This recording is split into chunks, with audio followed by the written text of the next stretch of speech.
Morning. Miss Moore. Good morning, Chair. Morning. We start today with the evidence of Mr. Schonenberger. Thank you.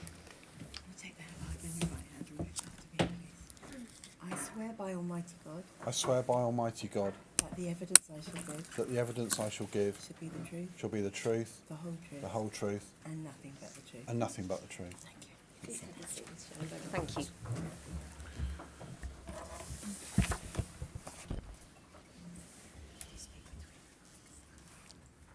Thank you.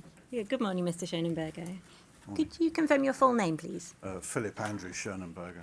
And you should have a white folder of documents in front of you, so I may refer you to those, but I'll also show them on the screen.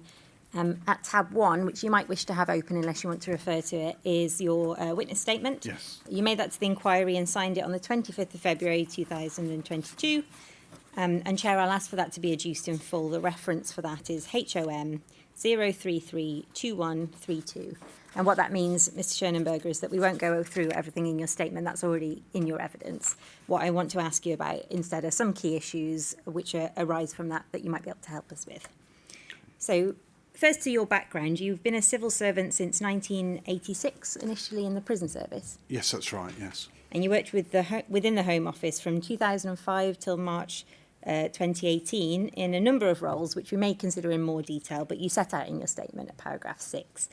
And in brief, from July 2005 to March 2010, you were working as an SEO, and you say that was on HMIP recommendations, and also introducing the ACDT system into the immigration context. In March 2010 to September 2011, you were Assistant Director looking after Campsfield and Harmondsworth IRCs, and you say that was along with having an oversight of health issues. Yes, that's correct. Yes. And was that health issues just at those two centres or more generally? No, across the estate. Things like the attempted introduction of System 1, the NHS system for patient records. The automated sort Yes. of online system. Yes, we've Yeah. seen some entries from there. Okay, and then so September 2011 to March 2018, so the period that includes the relevant period for our purposes, Yes. you were head of DEPMU, so that's the Detainee Escorting and Population Management Unit, Indeed, yes. which sits within detention operations and was led ultimately by Alan Gibson at the top of detention operations. Is that right? That's right, yes. And you left the Home Office in March 2018 for roles in the Ministry of Justice and then the Prison Service, but recently returned, I believe.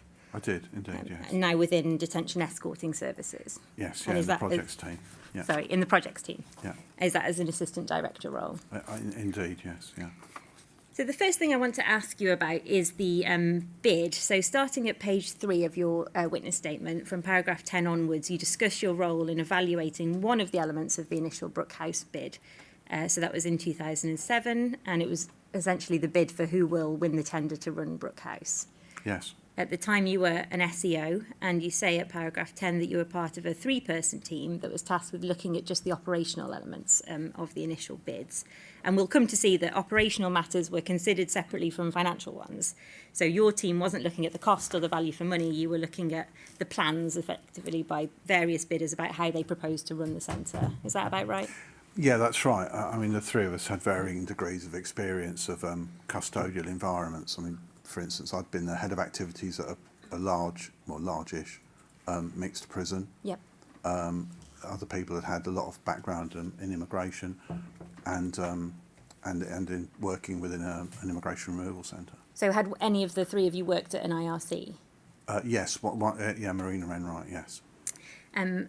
And as we'll see, the team was to consider the 6 bids with a view to essentially assigning points and also ranking them in order of your preference or the quality.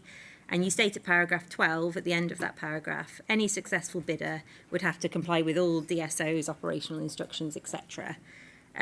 Do you remember whether it was your role at this stage, at the assessment stage, to apply, for example, the framework of DSOs and to ensure that the bids complied with any legal requirements like the detention centre rules? Or was it more that once the bids were won, you'd expect them to be applied and to be enforced? I want to be really clear that this was a long time ago. Sure. But from my understanding, by the time bidders were allowed to bid and they'd signed certain paperwork as part of that bid process, they'd already agreed to comply with DSOs, the UK laws regarding immigration, detention and that sort of thing. But as I say, you know, I couldn't be more specific about what bits they'd signed or how they signed it or how that was written. But my understanding is by the time they'd bid, were allowed to bid, that they had reached that understanding with the Home Office. I see. So there's no explicit reference, for example, in the comments that we'll come to look at about the application of DSOs, but we can assume that there was an understanding that they would undertake to comply with the DSOs from your team. I believe so, yes. So you were there, as you say, along with two SEOs, and you've mentioned the varying degrees of types of experience and degrees of Yes. experience. Was it the first detention centre bid, if you recall, that you'd been involved in? Oh, absolutely, yes, yeah. And had either of the others done it before? If you know. I don't know, to be quite honest. I can't remember. Did you ever take part in the same process again with another IRC? No, but I have. I've evaluated the current bid for Mighty Care and Custody, doing the escorting of detainees around the UK. I see. I evaluated part of the bid in the prison service to run Glenparva Prison, and I've evaluated the mobilisation part of the bid for the prison escort contract service. And that was all since this one, so this was Yes, the first all one. since, And you've done that was the first time I'd done it. Fine. Yeah.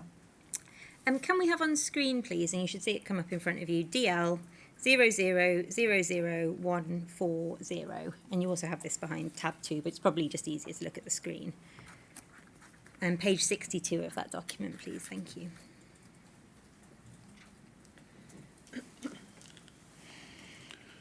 At the top here, we have the description of the initial assessment, which, as we see from line 3 there, was between the 20th of August and the 7th of September 2007. There's a description which follows of the marking process, which indicates there's 22 areas of performance which were weighted, and I assume they were weighted with reference to importance. And indeed, we see a little below, just above the subheading Safety and Security there, an indication of which of those elements were most critical. So that's safety and security, admissions and discharge, contact management, healthcare, catering, welfare and privileges, contingency planning, staffing commitments and staffing levels. So they were the 9 most critical out of the 22 areas from the looks of it. Within those 22 areas, aspects of performance were weighted as to the impact if they weren't delivered. That's the list at 4-1 by the looks of it. And then to the assessment itself, each of the operational requirements, it says, was marked by an assessor on a scoring matrix of 0 to 5. And that seems to be 0 is a bare assertion that they will comply, and 5 is effectively going above and beyond what's expected or what's required. So below we have the comments from the initial assessment made by your team. And to be clear, you discuss in your witness statement the G4s bid, but you'll appreciate now, Mr. Schoenenberger, that Gsl, in fact, won the contract. Yes, sorry. I mean, that's just an indication of my poor memory, really. Sure. I want to be completely honest about this. If you'd asked me all this 3 weeks ago, I'd have probably not done much for gambler being a Methodist, but I'd have bet money that we'd awarded the contract to G4s. I'd completely forgotten that GSL and G4s were 2 separate entities at that point. Not a problem at all. So I'm just explaining that because when we look at the comments that you have made, we'll look at GSL as well as G4s, Okay. because GSL were in fact awarded the contract. So staying on that same page, but moving down to under the subheading Safety and Security. So the 3rd paragraph down there refers to GSL, sorry, the 2nd paragraph. GSL proposed to lock up detainees between 2100 and 8 hours, so 9 p.m. till 8 a.m. But we have concerns about the impact this would have on the availability of some services, including visits. And then if you go to page 63, we see that for the G4s bid, lockdown time was the last, the 2nd paragraph there, 21:30 to 8 hours, so 9:30 p.m. to 8 a.m. And the last section on that page is healthcare, so the bottom of the page. And I understand this was marked not by your 3-person team, but by Dr. Stuart Morgan, presumably because it required clinical expertise rather than the general views of your team. Yeah, that's right. It's the same as the fire safety and the catering elements, because it requires a degree of expertise. Yeah. And I think that, in fact, the areas that you went to experts for are listed earlier on. And we see that, as you say, fire as well as healthcare are there. So his view is recorded here. GSL, generally a very detailed, thorough and high-quality tender. And then overleaf on 64 at the top. it says that G4s are generally satisfactory and good response. RMN cover is a concern, and we know that that stands for Registered Mental Health Nurse. Staying on that page, as to welfare and regime, if you move down to below that subheading, Gsl, it's noted that the proposal for activities was extremely poor. There was no programme, the incentive scheme lacked imagination, a proposal that detainees watch DVDs and videos was not matched by an undertaking to provide televisions. Unit-based activities comprising table tennis, pool and computer games provided a modicum of comfort. And the second paragraph on the next page, the same metric as so the same issue, welfare and regime, but G4s's bid is commented on here. Notes in the fourth line down, despite much of the bid reflecting that the turnaround time at Brookhouse would be very short, the proposals to provide qualified tutors for a largely education-based programme seemed at odds with this. Whilst G4s has provided 100 work opportunities, they are at times aspirational with regard to length of stay, and it mentions detainees being trained in food handling and relying on them to undertake cleaning duties with no backup. And finally, it's noticeable that the cleaning schedule was poor. So we see some comments there on the duration of the stay. On page 63, which is the previous page we were just looking at, under admissions and discharge, a criticism made of both Gsl and one of the other bidders is that they failed to confirm they would provide the facilities to admit and discharge 2.5k detainees each month. You see that's the second and the third paragraph under that heading. So for the base of the bids, I suppose from looking at this, it looks like the invitation to tender as well in your assessment was that the level of turnover would be about 2.5k, so 2,500 detainees each month. Do you recall that, or do you agree that that's what's suggested by this document? I agree that's what's suggested by this document. I certainly have no recollection of that. Fine. The capacity of Brookhouse, as we know, was at maximum about 426 beds. So if we have a turnover of 2,500 a month with 46 beds, assuming that my maths is correct, it assumes a turnover of, if every bed is filled every night, about 5 nights on average per detainee. So a short stay, less than a week per detainee. Yeah. And you say you don't recall that that was the basis. Do you recall that it was intended to be a short stay rather than a long stay centre in general terms? I do remember that in general terms, yes. Yeah, I think, and that's reflected in some ways by the design of the buildings. And would you agree that your assessment of the bid in terms of things like activity provision and lock-in regime and staffing would have relied on the assumption that it would be a short period of time, and that your assessment might have been different if it was designed for a longer period holding?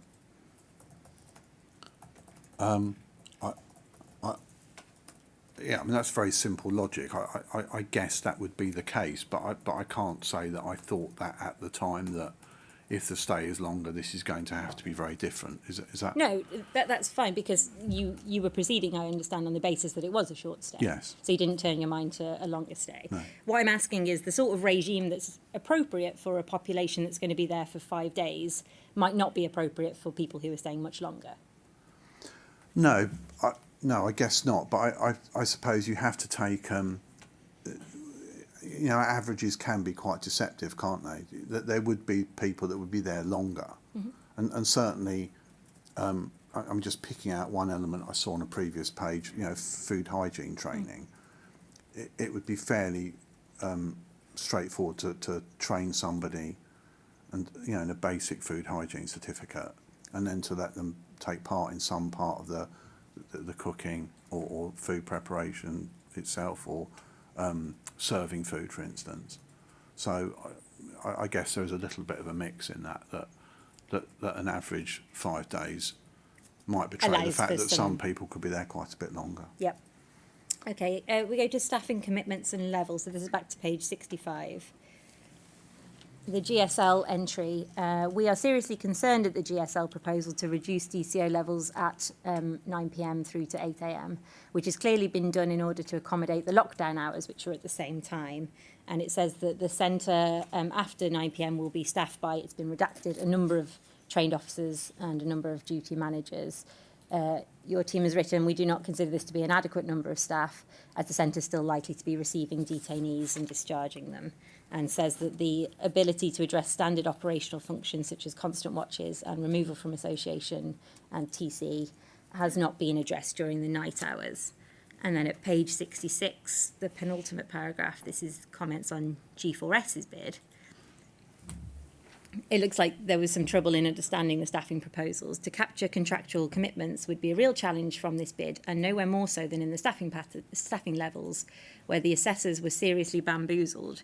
And then a bit later on the fifth line down, it is considered to be well nigh on impossible to monitor their proposed staffing levels. We have sought a large number of clarifications regarding their staffing proposals. However, given the complexity of their proposals, we're not confident that this clarification is possible. And then the conclusions of the initial assessment of the bid are set out at the bottom of the page. Now, some have been redacted, but we can see at least the order going from top to bottom. So G4s there came second and GSL came fourth. So that's just the outcome of the first stage of assessment. And then I understand that there was a process of going back for more clarity. The first, so going to page 69 for comments on the first assessment.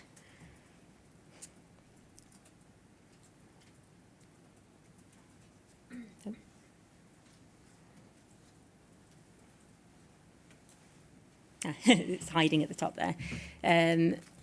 So the first line refers to the best quality bid, and your team mentions in particular the activities, which you say, although are small points in a grand scheme, mentioned that the benefits of having a content population cannot be underestimated in terms of a safe and orderly population.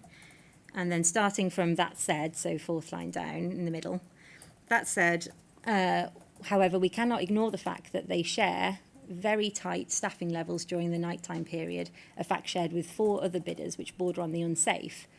The assessors are satisfied that only one bidder has proposed sufficient staffing levels for the nighttime period.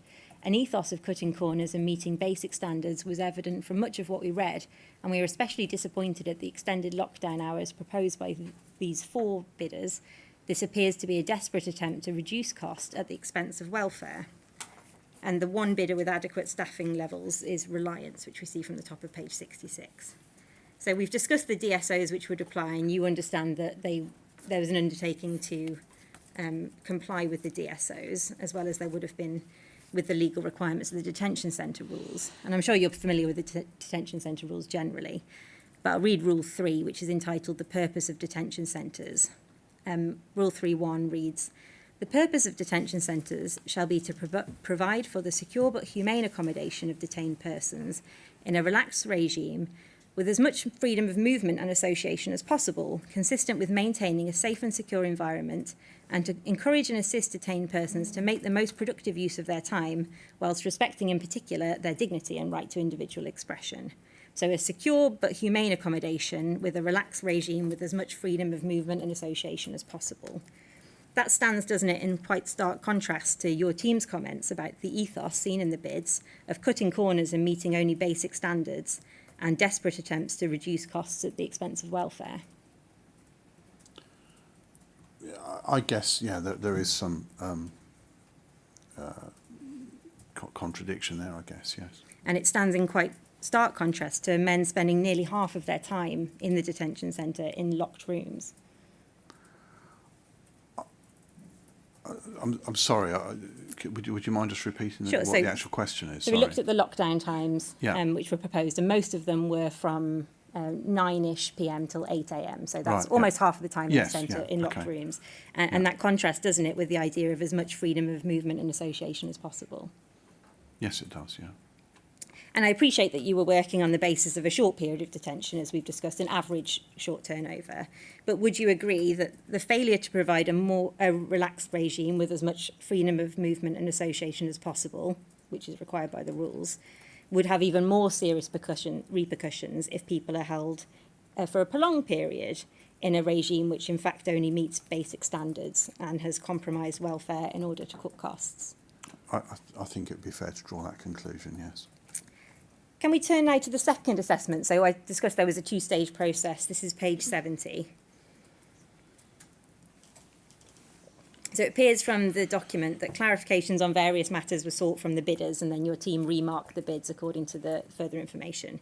And it appears that concerns remained over night staffing. So the assessors, it says, looked at workloads at 3 existing IRCs and set out a table of staffing level options. That's been redacted, but it looks like, and tell me if you can recall or if you can't, that you looked at the workload of Colnbrook, Campsfield and Oakington to see kind of how many people they had. Do you recall that happening? No, I don't, no. And do you remember whether you had any other way of assessing how many staff was adequate for the likely number of detainees? No. You mentioned that some of your team, although not you, had worked in an IRC before, so I suppose the member of your team who'd worked in an IRC might have some knowledge of staffing levels in that IRC. Yes, I mean, sorry, the only reason I'm hesitating is because they worked in a centre with women. I see. And given the percentage of our population that are women, it may not have been representative of a centre, but to sort of expand on that a little bit, Oakington was slightly different in that we didn't hold people there for charter flights and that sort of thing. Right. So I'm just an opinion really is that Colnbrook, Campsfield and Oakington would give a fair spread of the types of centres and the types of population that we had, and would give you a reasonable basis to form a view on, if that makes sense. So when sort of considered together, you get more of a picture. Yeah, understood. And then having considered staffing in relation to those three centres and their workload, staffing responses were reassessed. So we see this from page 71. So we've got another list of rankings, but this appears to be just in relation to the staffing levels. So I'll let you have a look at that. Staffing figures at midnight from each bidder from each bidder are as follows, and then there's a list. And then it says the assessors have judged that the staffing responses are in the following order. So this is just about staffing. We see there that GSL are tied 3rd place and G4s are there in 5th place. And there's a comment that on the second line under conclusions that the G4s explanations did not greatly improve the clarity of their responses. And in particular, the staffing proposals are still shrouded in mystery. And turning to page 78, we have here a summary of the Gsl bid, which we now know was the winning bid. It'll change in a sec.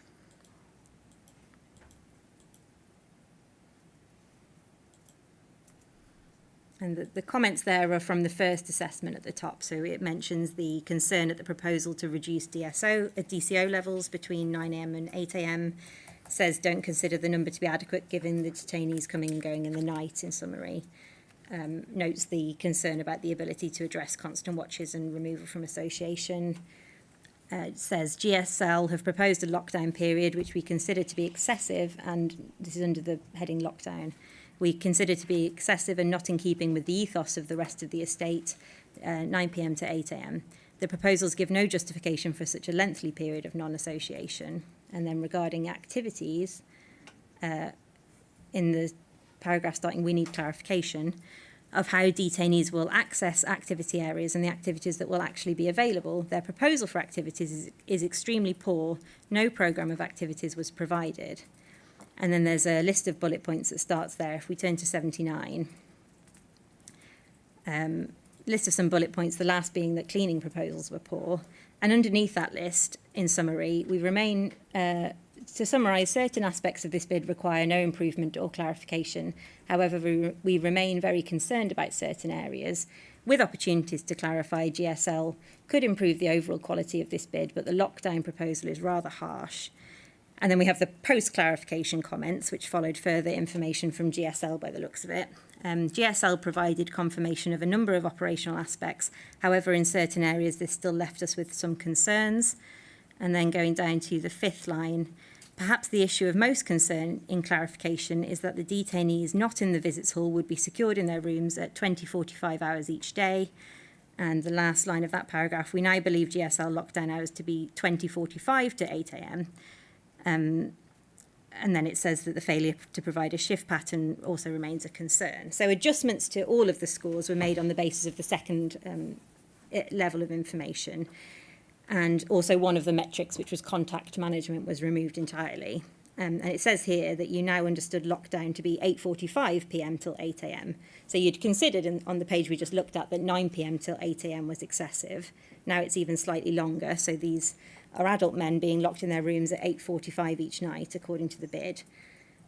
Could you, Mr. Schonenberger, if you recall, at this stage or any stage, say that some issue you've identified simply isn't acceptable? Not necessarily this, but let's use it as an example. We understand that you can award points and you can write comments that go to the next stage, more or less points depending on your view and your team's view. But can you simply say to anyone with the power to make the final decision, this is not sufficient and we can't proceed on this basis? For example, these lockdown hours are too long. I guess the evidence I'm looking at would suggest that we did our best in reflecting our comments. The decision to award the contract wasn't ours. And as I've seen in the evidence pack, you know, there was a massive amount of weight given to the, no, perhaps not massive, significant amount of weight given to the financial aspects of that. Yeah. But I suppose, sorry, to try and answer your question completely openly, I guess what you're trying to ask is, did we think that the bids were actually deficient? And I don't think we did think that. I think we just thought it was concerning rather than actually deficient. So if you had thought that some aspect, let's just say, for example, lockdown hours, was just inappropriate and not in keeping with, you know, what should be provided at detention centres, would that have been something you could have communicated? So not, I'm going to give this some points, but this just isn't okay. I think we have reflected that we were very concerned. I don't... Sorry, I'm trying not to hide behind anything, but I just, you know, I think we did our best to make sure that people understood that this wasn't what we thought was acceptable. Sorry, I can't think what else to say. No, that's fine. Really. So the way by which you passed on those comments was just within this document alone, and by making your points assessments. Okay, we see then the remark scores at 73. So this is the final assessment after clarification's been sought in the second stage, and we see there the order. Well, it's all we have, but we can see the order. GSL there have moved to second place, and that's despite the clarification that lockdown hours are in fact longer, and it's possibly because of improvements in other points. So they're listed at page 73, which we didn't go to, but it looks like at the second stage there were improvements in cleaning, fire prevention and contingency. And of course it might also be because other bidders' points went down following clarification. But in any event, there's been a sort of shuffling around. And there's a summary on that page. The assessors are satisfied that we see G4s there at fourth, I should say. And the comment there says, the assessors are satisfied that GEO offers the best all-round response. However, the long lockdown period, which is shared with other bidders, and tight staffing levels remain a concern. So I suppose this is what you're saying. From your team's perspective, this is how you communicated the concerns that remained at the end of the process. Is that fair? Yes, I think that's fair to say that, yeah. And then we'll see, and you've already alluded to it, what happens next. So it's behind your tab 3, but it's the same document. If we go to page 40, this is the only page that's sideways, I think. This is the front page of the presentation on the bids, and it's dated, it's turning around, 7th of December 2007. And page 44 of the same presentation, but a little later on, which now is sideways, is the evaluation weighting, which you alluded to, and we can now see there. So quality is subdivided into 3 categories. Operational delivery is given 25% weighting, staff 15, maintenance 10, and commercials given 50. And it's noted that the split was agreed with the procurement board and ensures a balance between the costs and quality elements of the bids. Yeah. So do you know, and you might not, is your assessment just operational delivery, 25%, or is your assessment the whole of quality, 50%? My memory about this isn't brilliant, to be honest, but I would have thought that our bid would have been reflected in operational delivery at 25% and staff at 15%. Maintenance is almost, I would have thought, falling into the category of commercial. Right, okay. Because... I'm sorry, I'm not sure how much detail you want. No, that's fine. Well, I think... I would guess that some companies have an in-house FM service and some companies outsource their FM. What's FM? Sorry, facilities management. Right, okay. Yeah. So I'm guessing that there's an element, you know, that 10% is quite a significant part of the bid. Fine. Okay, so what we can say, I think, is that your assessment fell into the top of the two elements there. So quality and commercial are the two elements. Your assessment fell within quality. It might have been the whole 50%. It might have been 40%. It might have been the 25%. But in any event, you weren't involved in the commercial assessment. No, of the not bid. at all, no. And you say in your statement that you presume that the split, so that the decision to give the various weightings, was determined by the Home Office commercial arm. Yes, And you say that the split is now much more heavily weighted towards operational delivery and welfare. that's my understanding. Do you know what the split is now?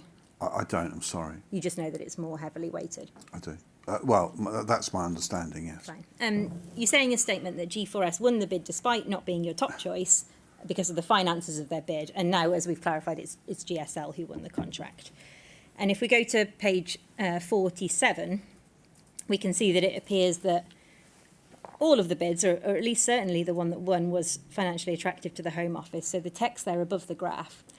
The Brookhouse tender has delivered significant 35% cost savings compared to the original budget and is below the current average cost per bed when compared to a like-for-like on 2009 projections.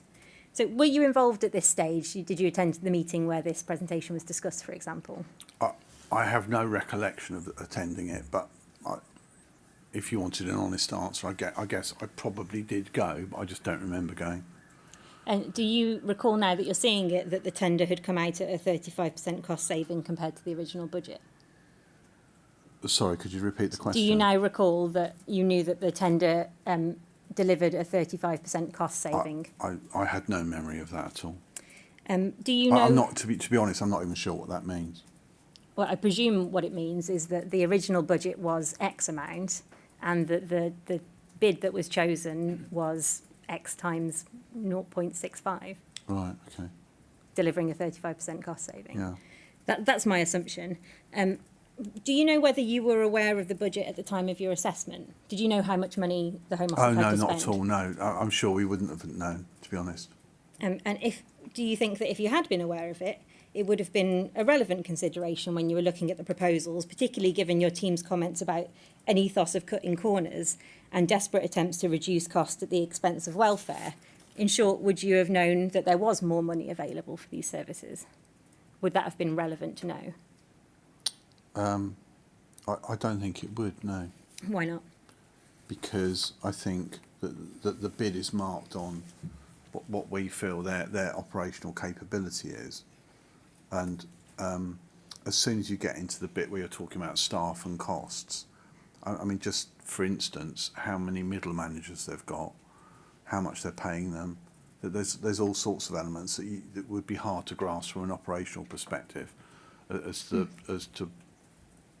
you know, whether a bid, the staffing proposal and all that was just purely down to money. So you just have the operational point system in mind and not how much is actually available for these services? Yeah, very much so. And I think that's how we were encouraged to look at it. And I appreciate your answer might be that you can't remember because you're not sure whether you went to this meeting. But the comments that you made in the document that you said were your way of communicating your concerns to the next level, do you know whether they would have been taken into account when considering the operational provision in light of the financial projections? So would they have fed into the ultimate decision? Presumably so, because that's the purpose of making the assessment. I think they would have fed into the decision, but I think also the weighting would have been. I mean, that's why there's a weighting, isn't there? Yeah. It's because they want 50% of the marks. Well, in reality, at least 60% of the marks to be based on a cost element. Yeah. Can you help us with, if you can remember, when you made those comments, what audience did you have in mind? Who did you think would be reading them? The whole team involved with the awarding the bid, I presume. So the Home Office Border and Immigration Agency division that dealt with the assessment and made this presentation. Okay, and we see at page 52 of the same document that the recommendation was to sign a 5-year contract with Gsl on the fixed variable price option. despite, as we've seen, that they're not the preferred option from your team's perspective, and that you'd raised these concerns about staffing and other elements of operational delivery in the long lockdown period, but they were evidently the best option when both commercial and operational aspects were considered. And they provided, from what we've seen, a significant cost saving on the original budget. So GSL duly signed the contract, and then G4s, as we know, bought GSL in May 2008, prior to the centre opening. So I don't suggest, unless you tell me otherwise, that you were involved in that stage. I imagine that the contract between GSL and the Home Office was handled by the commercial arm of the Home Office. And then obviously G4s's procurement of GSL would have been handled by their respective companies. But the result was that a company that hadn't won the bid, and which from your operational assessment came 4th out of 6, in fact ended up running Brookhouse. So G4s ended up running Brookhouse. Were you or was anyone on your team, if you recall, contacted to provide a view on your operational assessment of G4s when the transfer of ownership became known? I have absolutely no memory of that. I would be inclined to say no, but the honest answer would be I have no memory. Fine. And do you know whether your comments that you made in relation to G4s's operational bid within the assessment that we looked at would have been taken into account when the Home Office became aware that it would in fact be G4s rather than GSL running the centre? I'm just really sorry. I can't answer that question. I don't know. That's fine. We appreciate it was 15 years ago, so you can help us as far as you can, but if you can't remember, absolutely. Yeah. Fine. You may be able to help us with this. Your team in this case, or other similar teams tasked with evaluating similar bids for other IRCs, make decisions, as we've seen, based on written proposals about how the centre will be run. Obviously, you don't, in fact, know how it's going to play out. You try your best to look at a paper-based delivery kind of programme to raise concerns and try to understand how that will translate into real life. Is there any later process that you're aware of reflecting or learning from the evaluation once the centre's up and running? So say, for example, the evaluation team raised a certain concern and it turned out that it was a significant problem, or the evaluation team weren't satisfied by response, but in fact it was fine in practice. Is that ever done? I can't honestly say it is because I have no memory of that happening. I mean, obviously, you would hope so, wouldn't you? But I can't say that I know of that's happening. So I'm sorry, I just can't. You mentioned that you were involved in the evaluation of further contracts later, so after this, so MITI, for example, and with another prison, I think, as well. When you were doing those evaluations, did you ever receive any kind of feedback from previous evaluations as to how things on paper play out in real life? No.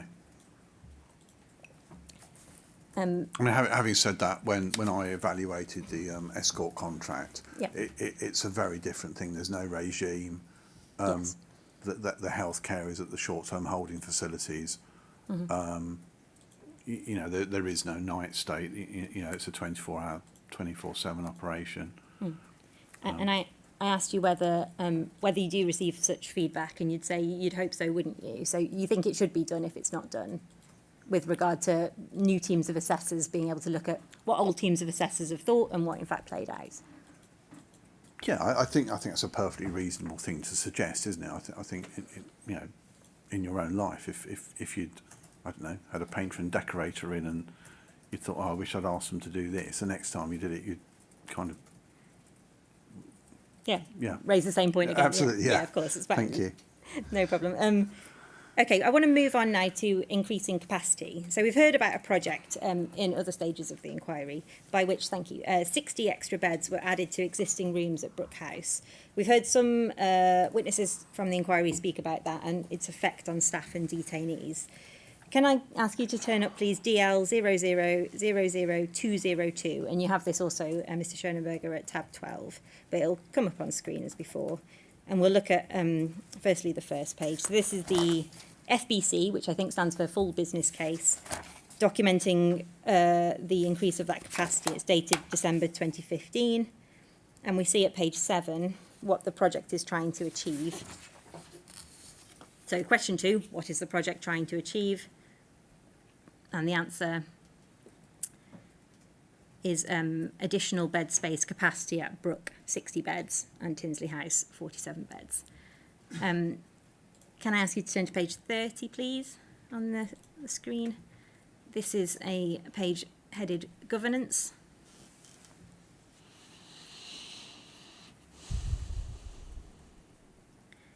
And the project, we'll see from this page, has established a project board which generally meets monthly, and it's called the Brookhouse and Tinsley House Increased Capacity Project Board.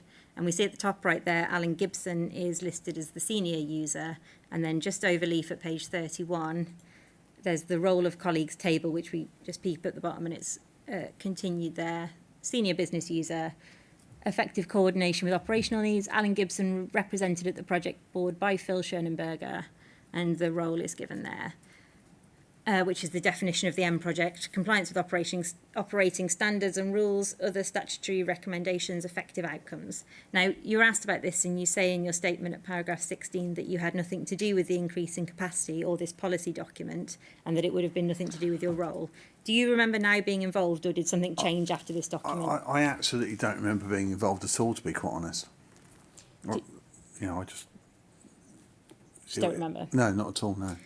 Do you remember whether somebody else attended these meetings from your department, or it might have been you and you just don't remember? I don't. I mean, by the looks of this, it was me, but I have no actual memory of it being me. Fine. We want to turn then to page 12. So you were obviously at this period the head of DEPMU, is that right? Sorry, what date was this? The project's dated December 2015. I would have been, yes, yeah, absolutely. And DEPMU involved the placement of detainees within the estate, and your description of your role at paragraph 6C says that DEPMU controls the movements of detainees around the IRC estate, effectively managing the availability of beds. And we're talking about beds and capacity, so it's something that potentially would have been relevant to your role. Yeah. So looking at page 12, matters which would affect your department. The bottom of the page are listed benefits, and the benefits include, redacted again, but savings to the Home Office and government. Facilities, it says, will be enhanced, thereby improving the detainee experience under the subheading Improve Services. And the increased capacity can assist our enforcement activity nationally. And then overleaf at 13, the risks are rated in red, so they're the most serious ones, I assume. And the risks they're given are addressing healthcare needs, the ventilation system at Tinsley, potential impact on operations, coordination of work across both sites, and programme slippage. There's no consideration here of the impact on detainees, is there?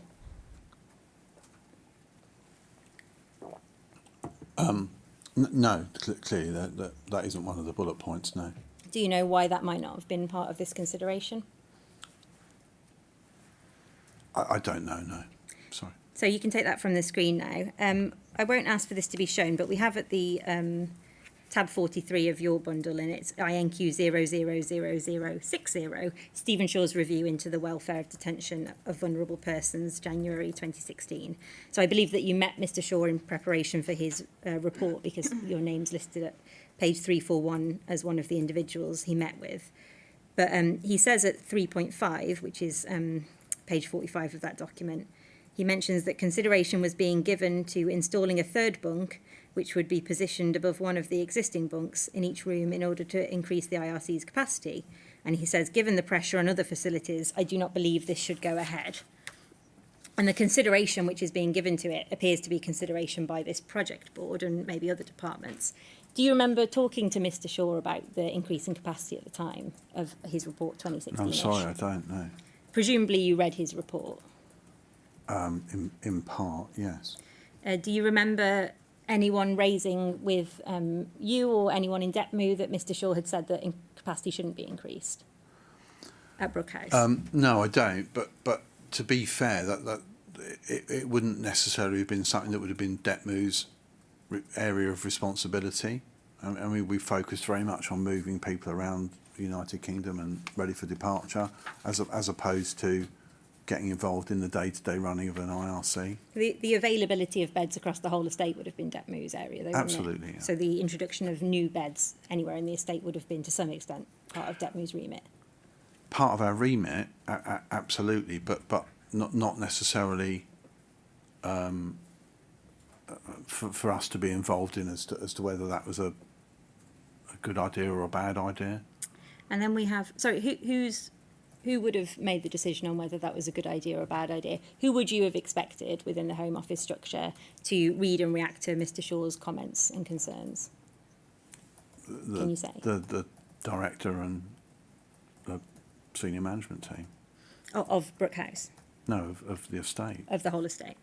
And then we have Stephen Shaw's assessment, which is dated July 2018, and you have this at tab 24. Again, I don't need to turn it up because I'm just going to read a couple of sentences from it. But it's the assessment of progress in implementing the 2016 report. So he's looking back at his report from 2 years ago and saying this is what's happened. And he said at page 32, paragraph 2.75, I was disappointed that the suggestion in my previous review that the Home Office should stop the planned introduction of the third bunk in some rooms at Brookhouse had been rejected. I did not find conditions in those rooms remotely acceptable or decent. So he clearly thinks it was a mistake. He said this before and he said it again after. And the project plan document, which I won't ask to be shown again because it's gone from the screen, but it says that a lessons learned exercise would be conducted post-completion and that would feed into the ongoing development of a detention estate strategy and future projects. Do you remember being part of a lessons learned discussion or exercise after the completion of the introduction of new beds? No, I don't, no. But I'm not sure. Did the third bunk get removed eventually? Yeah, so we know now that the Secretary of State, Mr. Sajid Javid at the time, in a speech he made to the Commons in July 2018, announced the removal of the extra beds, I think as a fallout from the Stephen Shaw's second report, because it came quite soon after. Mr. Javid said, fourth and finally, I also want to see a new drive on dignity in detention. I want to see an improvement to the basic provision available to detainees. The practice in some immigration removal centres of having 3 detainees in rooms designed for 2 will stop immediately. Do you have any view on whether, with regard to the extra bed plan, there was a failure to ensure dignity in detention? Sorry, could you just... Yeah. Do you have a view on whether, with regard to the plan to place extra beds in rooms designed for 2, was a failure to ensure dignity in detention? I'm not sure it's a failure to around the dignity issue, but I think obviously in hindsight it's been agreed to take them out. So I think you could say it wasn't the best thing to do. Was it again an attempt to reduce cost at the expense of welfare, in your view?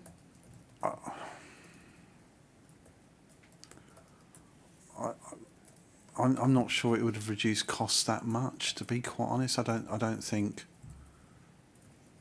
I'm not sure there's a direct correlation.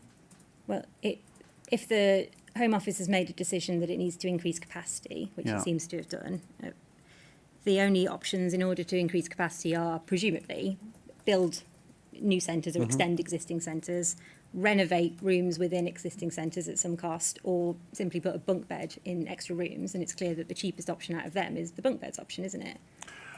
Yeah, I get that. Sorry, I was more thinking about the actual reducing costs thing, because the actual daily cost is a small part of the whole cost of an IRC. So an extra bed wouldn't necessarily save much cost. It's more the way of introducing extra beds in a cheap way, as opposed to a building new bedrooms way that I was alluding to. Oh, okay. Yeah, I guess that there's a correlation there, I suppose. Can I ask you next about DEPMU's role about placement in the estate? So you said that DEPMU was more involved in moving people from one centre to another. So I'd like to ask about that, if I may.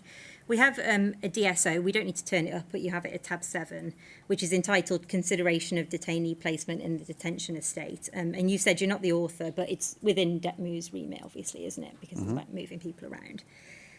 Can I ask instead to be shown on screen DL 0000239, please, page 2. This is a document which sets out IRC criteria, and it looks like there's one every year that gives a kind of overview of the IRCs and their criteria. So this is Brookhouse's from 2017.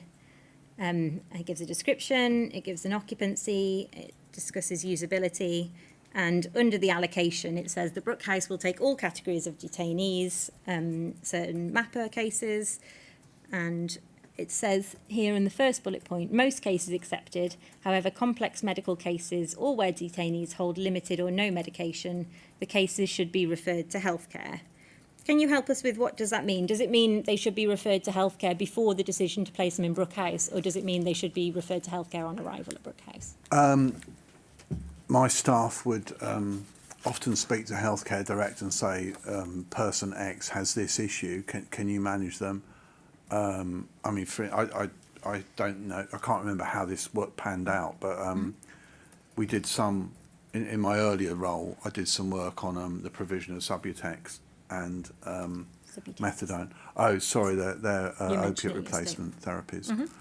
And I, again, I genuinely can't remember which centres delivered it most effectively and which centres didn't. But that would be something that you would talk to healthcare and say, Mr. X has come from the prison service. He's taking, 20, 40 mil of methadone a day or Subutex. Can you do that? Can you deliver that service for him? It's crucial. And they might say, yeah, we can. That's fine. We can arrange that prescription and we can sort that out. Or no, they can't. Yeah. And then Mr. X would have gone to a different centre where they could, maintain that.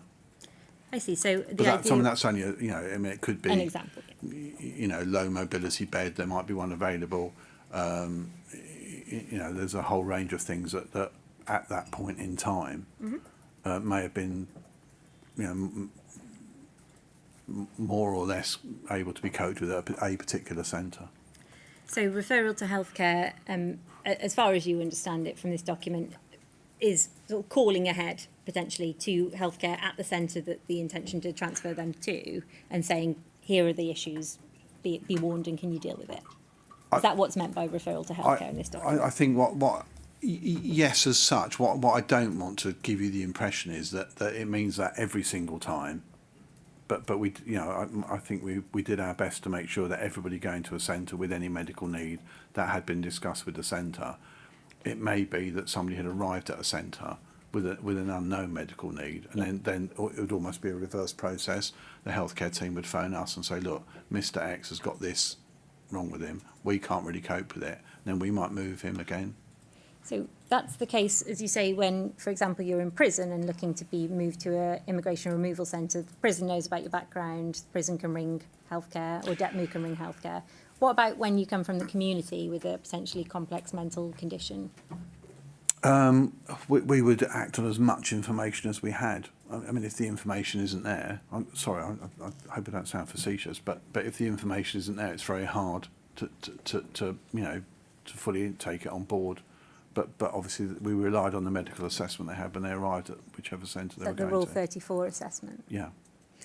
So there's a potential filtering out or a checking of people who have complex healthcare at the level before they're moved to Brookhouse based on the information you have, and then there's a second, as you see it, assessment or safeguard, which is the Rule 34 assessment on arrival. Yeah. Is that fair? I mean, I do remember, for instance, with some prisons, getting the medical information out was more difficult than others, and occasionally I intervened because I have a few connections in the prison service. So I could sort of say, look, can you help me do this? Because we need to know this bit of information. Yeah. But yeah.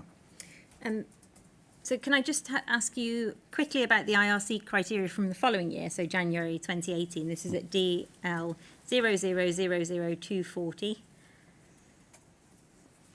And if we go to page 2,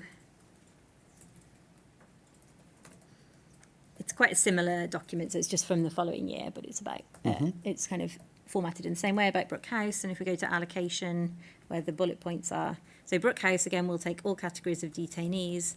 It says, again, most cases accepted, however, complex medical cases or where detainees hold limited or no medication, the cases should be referred. It says cannot accept those requiring social care. What's the meaning of those requiring social care in this document? Well, social care, I can't really say in relation to that document, my memory is not quite good about what that actually meant, but obviously social care is things like people with bariatric care, who if they're in the community, even local councils would take responsibility for their care. So not kind of social welfare issues, but you're Yeah, thinking and again welfare more. issues. I mean, people who were, struggling to dress themselves, wash themselves, that sort of thing. So not directly requiring medical intervention, Right, but requiring some assistance. in things like self-care. Yeah. And what about capacity? People who lack capacity, would that be classed as somebody requiring social care? You know, an adult who lacks capacity, No, For example. that's a health issue, isn't it? but it might be a Capacity. health issue, yes. So Yeah. would that fall within people requiring social care, or would that fall within the complex medical cases? I think that'd be a complex medical case. Yeah. And it says, at the bottom of the list there, disabilities to be assessed by healthcare prior to arrival. So it looks like new from the last document. Do you know whether that would include mental disabilities, so things like PTSD, for example? I don't know. I couldn't comment. And again, healthcare prior to arrival, it sounds like the same sort of process you described where healthcare get a call and they have a description given. So page 12, there's a chart which isn't on the 2017 document. And it gives a overview of all of the different centres, and the top one, which is the only one I want to look at, is Brookhouse, and the facilities and then a description. So it discusses, for example, that Brookhouse might be a poor layout for people with mobility problems. And then under the column, just under the title official, which says mental health illness, Brookhouse says yes if stable.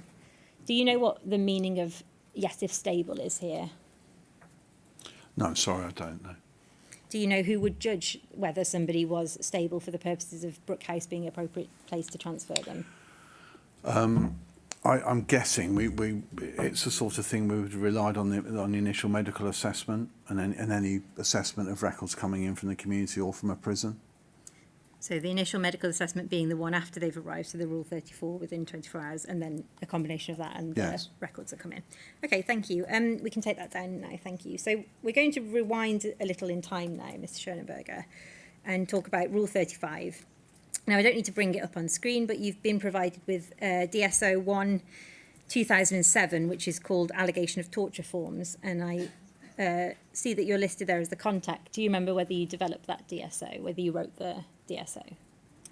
I remember, I think I added bits to it. I did some initial work on how Rule 35 forms were working around the estate. Yep. And we've seen previously in the inquiry a 2016 DSO that came in that was very detailed about Rule 35, which I assume overtook the previous ones.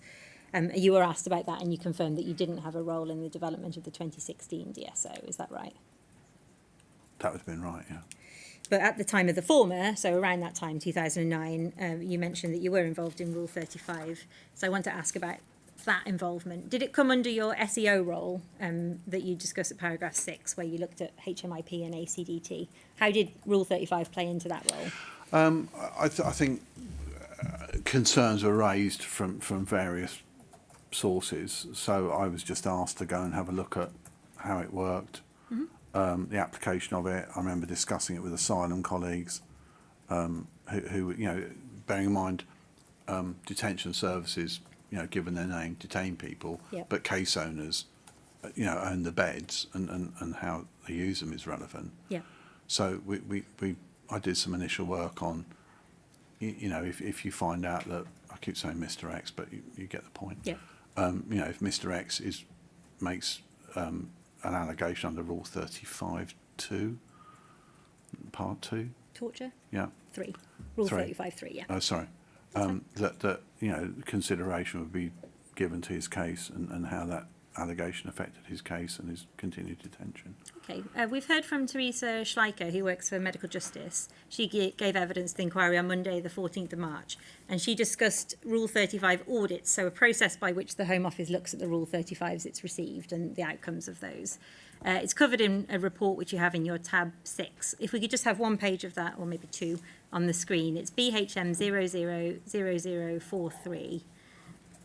This is a medical justice publication or article called The Second Torture, and I'll quote from the internal page of that report. But if we have 257 on the screen, please.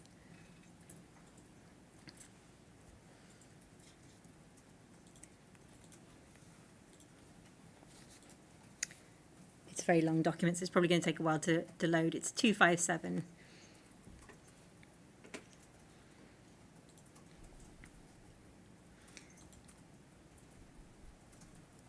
Yeah, and it's that 9 under subheading 9. So it's noted there, and I won't read the whole thing out, but it's noted that quality control for implementing Rule 35.3, so that's the one that involves allegation of torture, as you've noted, was lacking in most IRCs. And quoting HMIP, it says in this document that there was a lack of caseworker response. It said UKBA was responsible for monitoring subcontracted health services and that it's their responsibility to identify when Rule 35 is not being implemented and to correct it.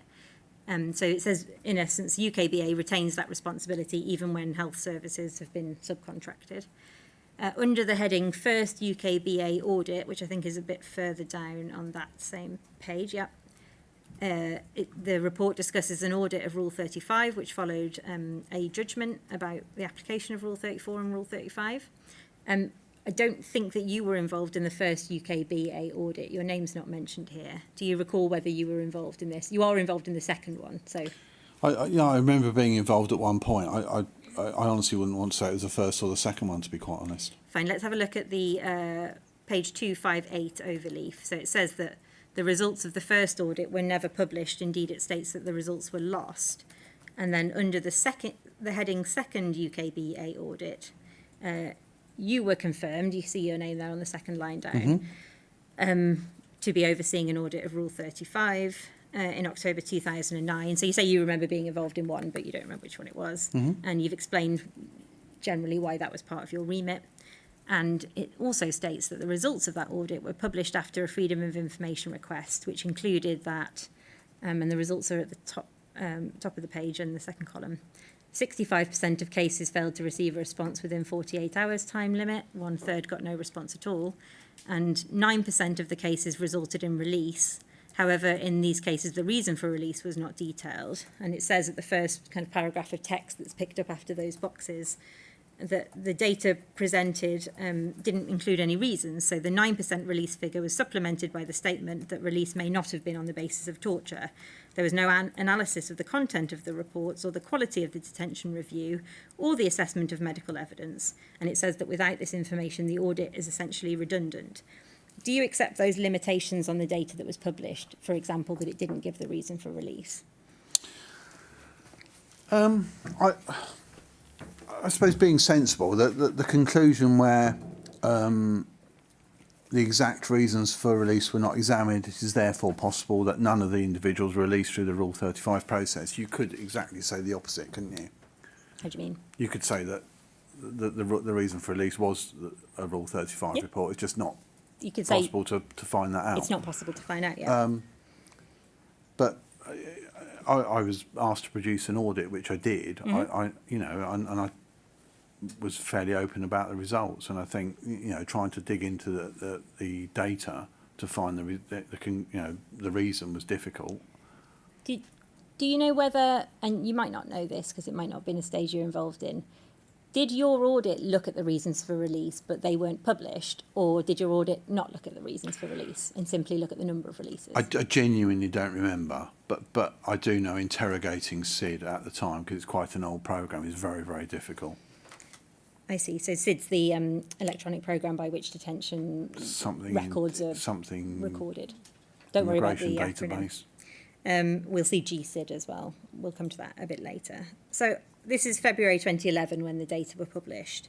I want to ask next about the stakeholder meetings that occurred around the same period. So you can take this down now, thank you. And if you bring up instead, please, Zainab, BHM 000041. So this is, and if you just leave this up for now.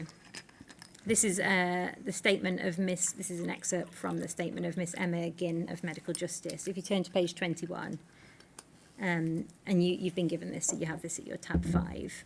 It's just this excerpt and a couple of paragraphs later I wanted to ask you about. So she says that over the years, Medical Justice has been involved in stakeholder forums convened by the Home Office, including between 2008 and 2013, Detention User Group's medical subgroup. She says that this was convened by Simon Barrett and also attended by Phil Schonenberger. She says that many of the concerns raised, which were concerns about the Rule 35 process, were battered off or simply ignored.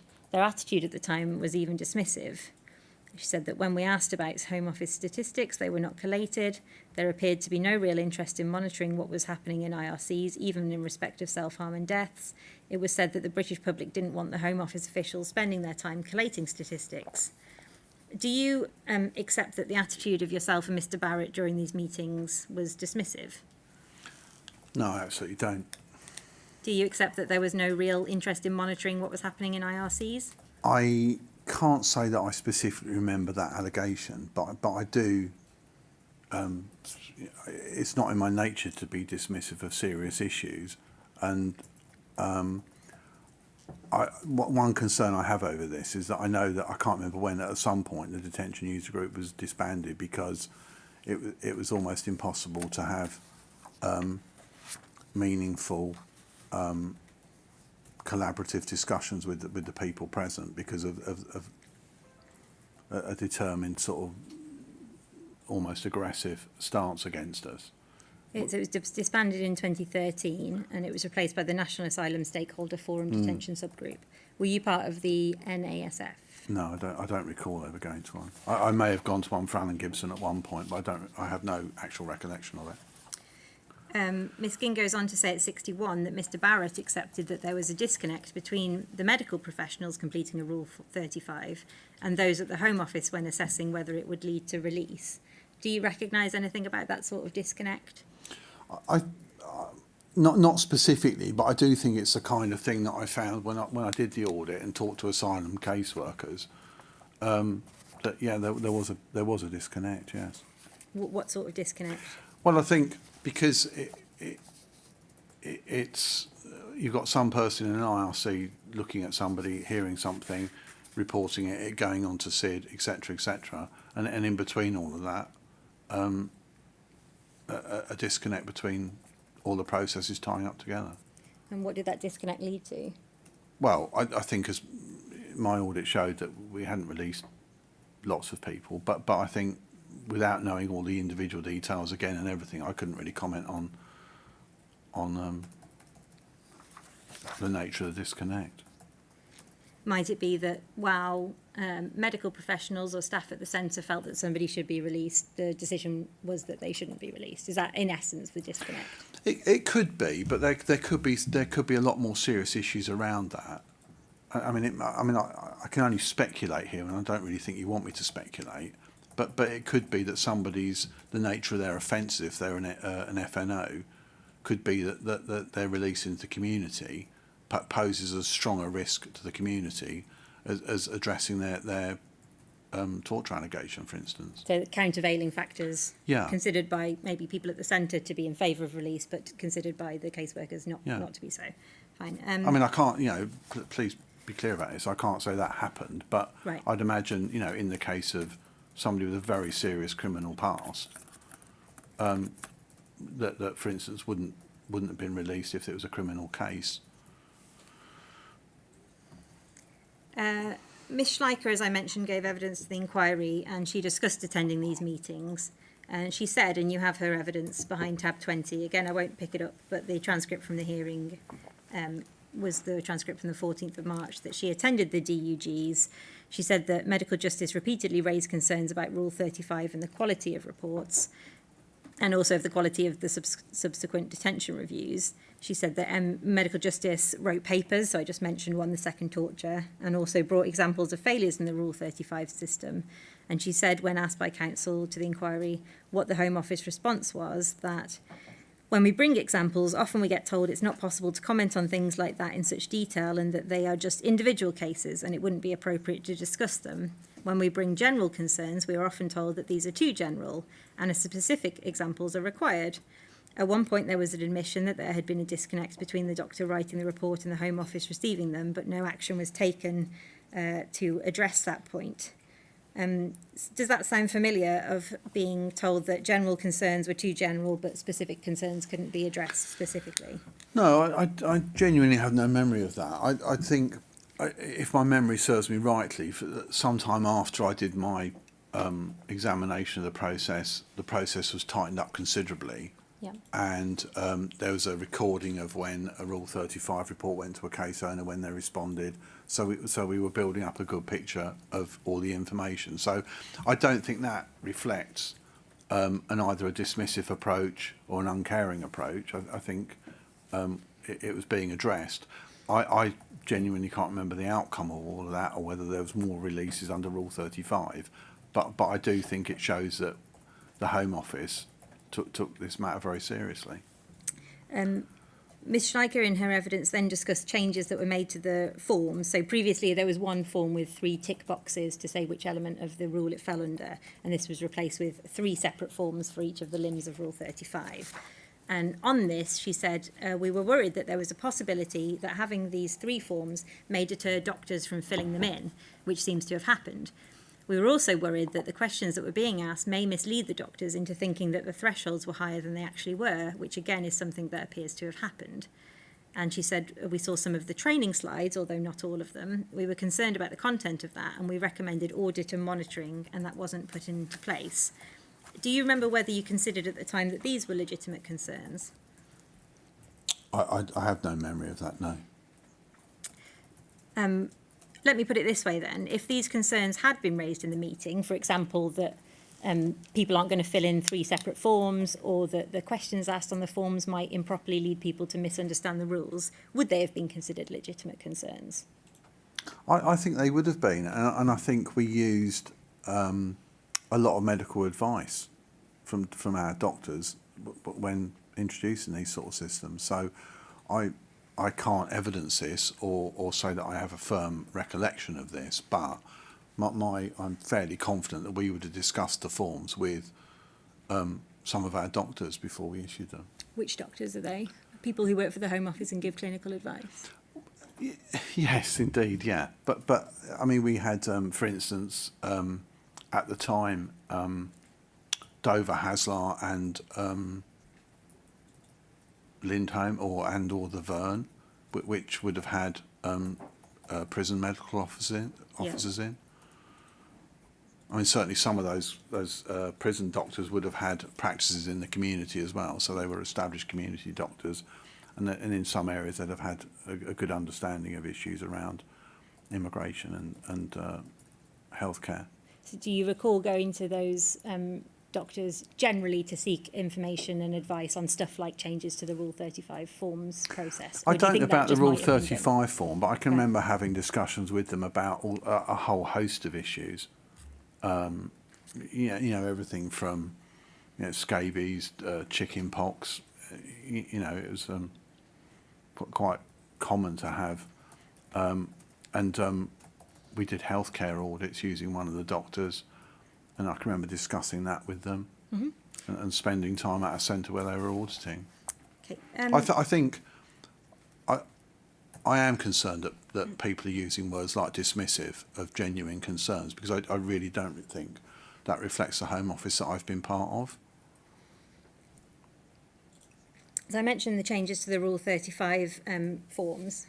You may have been following the evidence in the hearing, which covers a period where there were 3 separate forms in existence. And we have certainly heard during the hearing that Rule 35.1 was rarely used. Rule 35.2 was effectively not used at all during the period that we're looking at. So Rule 35... Sorry, one is where people there's whose health is injurious to further detention. Yes, correct. And 35.2 is a concern about suicidal ideation or intent. So Rule 35.1 forms were rarely used. Rule 35.2 forms were effectively not used at all during the period we're looking at, or years before and after. And at least one of the doctors we heard from believed that the questions on the form did in fact qualify and change the requirements of the rules. And others at Brookhouse within healthcare, even people still working there today, told the inquiry in general terms that Rule 35 was not properly understood or applied. So with the benefit of hindsight, perhaps you would, and you've already accepted, agree that the concerns that were raised about those issues at the DUG meetings were well-founded. I think there's concerns that need to be examined. I'm not sure that I agree they were well-founded. Well, what we found, what we've seen in the inquiry is that nobody used Rule 35.2 forms. at all. No Rule 35(2) reports were made at all during the relevant period, or from Okay. 2016 to 2020 or 2021, if I remember correctly. And we also heard evidence from a clinician, Dr. Chowdhury, who believed that the questions that were asked on the form glossed or changed the requirements of the rule. So he believed that the questions were part of the rule, which of course they're not. They're questions on a form. So it's true then, isn't it, that the concerns that were raised by Medical Justice, if they were raised at the time, bore out and caused problems at Brookhouse? It was at a time, as you know from my witness statement, that was at a time when I was at DETMU, and I can't comment on that, to be quite honest. You did attend the DUG meetings, though. In 2016, I'm not sure I did. No, the concerns were raised before 2016. Oh, right, okay. I have a couple more questions on the Rule 35 issue, and then maybe we'll take a break after then, because it will be a natural place to stop, and obviously you started a bit late.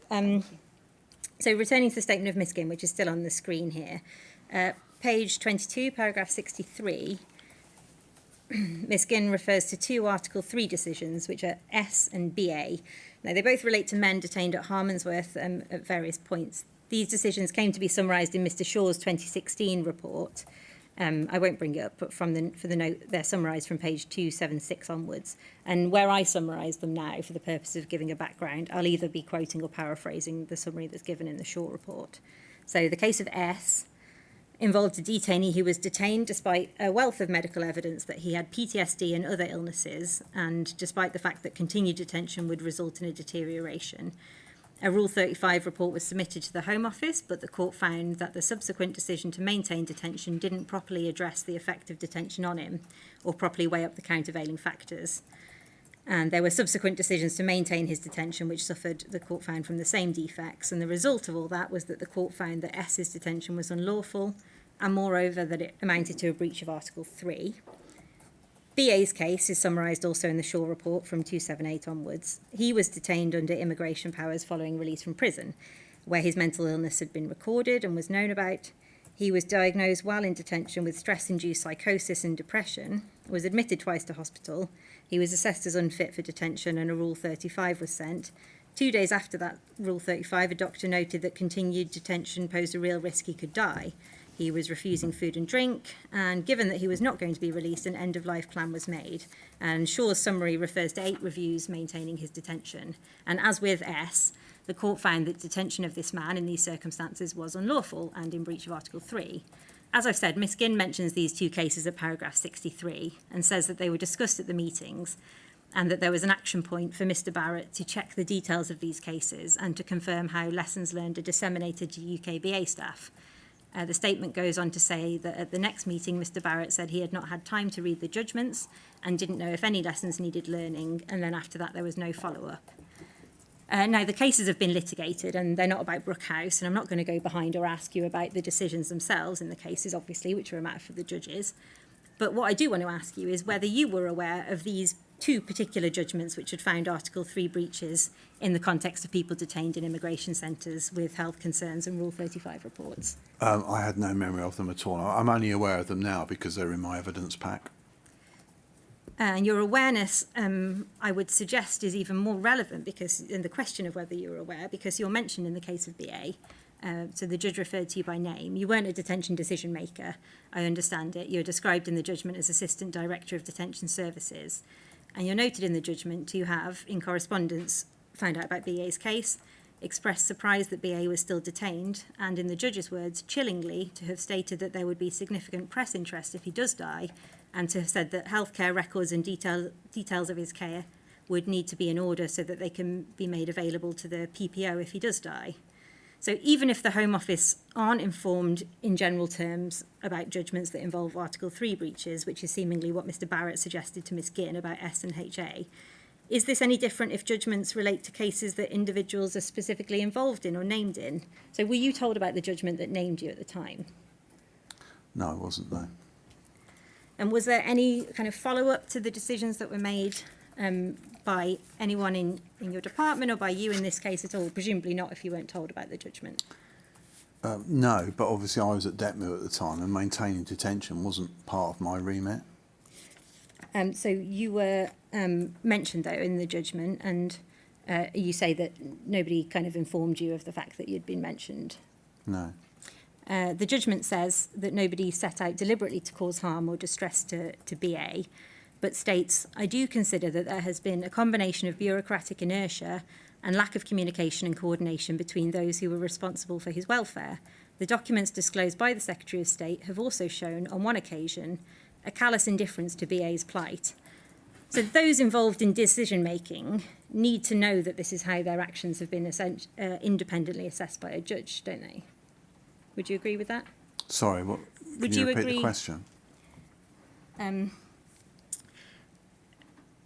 The judgment stated that while nobody deliberately set out to cause harm or distress to this individual BA, that there had been a combination of bureaucratic inertia and a lack of communication and coordination between those who were responsible for his welfare, and says that the documents disclosed by the Secretary of State have also shown, on one occasion, a callous indifference to BA's plight. So the judge is saying there's a combination of bureaucratic inertia, lack of communication and coordination, and that this all came to result in an Article 3 breach. Would you agree that the people who were involved in the decision-making and who the judge has described in this way should be told that that's how a judge has described their actions?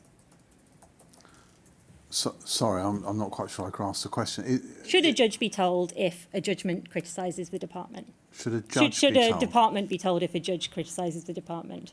I would presume so. Well, because if they're not, how can they learn from the mistakes that the judge has identified? I'm not really sure. I'm quite grasping what you're trying to ask. I only know this exists because I've seen it. It's on the internet. Yeah. But if the question is, was I ever told officially that this had happened? No, I've never been told officially that happened. Fine, we take that. No, I'm sorry, it's probably the way I'm asking the question. But if people like you and the decision makers in this case are assessed in this way by a judge, do you think that you should be told that that's happened? Yeah, no, as I've just said, yeah, they should. But I just, the only thing I don't quite follow with this thing is because I had no involvement in whether the chap was detained or not. Yeah. I'm not absolutely sure where that line comes from.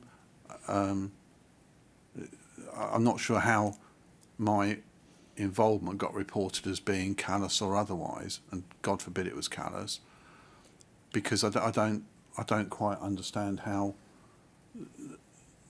my involvement. I mean, I would have had no part in maintaining or not maintaining his detention as head of DETMO. As I said, Mr. Schoenberger, you weren't one of the detention decision makers, and I want to be careful to explain that we're not going to look at the decision, and the judge's determination is the judge's determination. So please don't worry about the decisions that were made.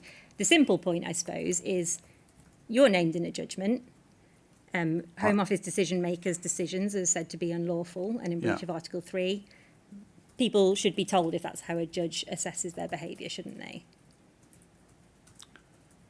Yes, sorry. I thought I'd already answered that affirmatively. No. Yes, I do. Yes, somebody should have told me that was the case. I'm genuinely struggling to understand how my name got involved in that, to be quite honest. Isn't this the judge's, for example, indication that there's bureaucratic inertia, a lack of communication, etc., exactly the sort of thing that should be feeding into the Home Office's meetings with bodies like Medical Justice and considered when issues like the detention of mentally ill people and the efficacy of Rule 35 are being considered?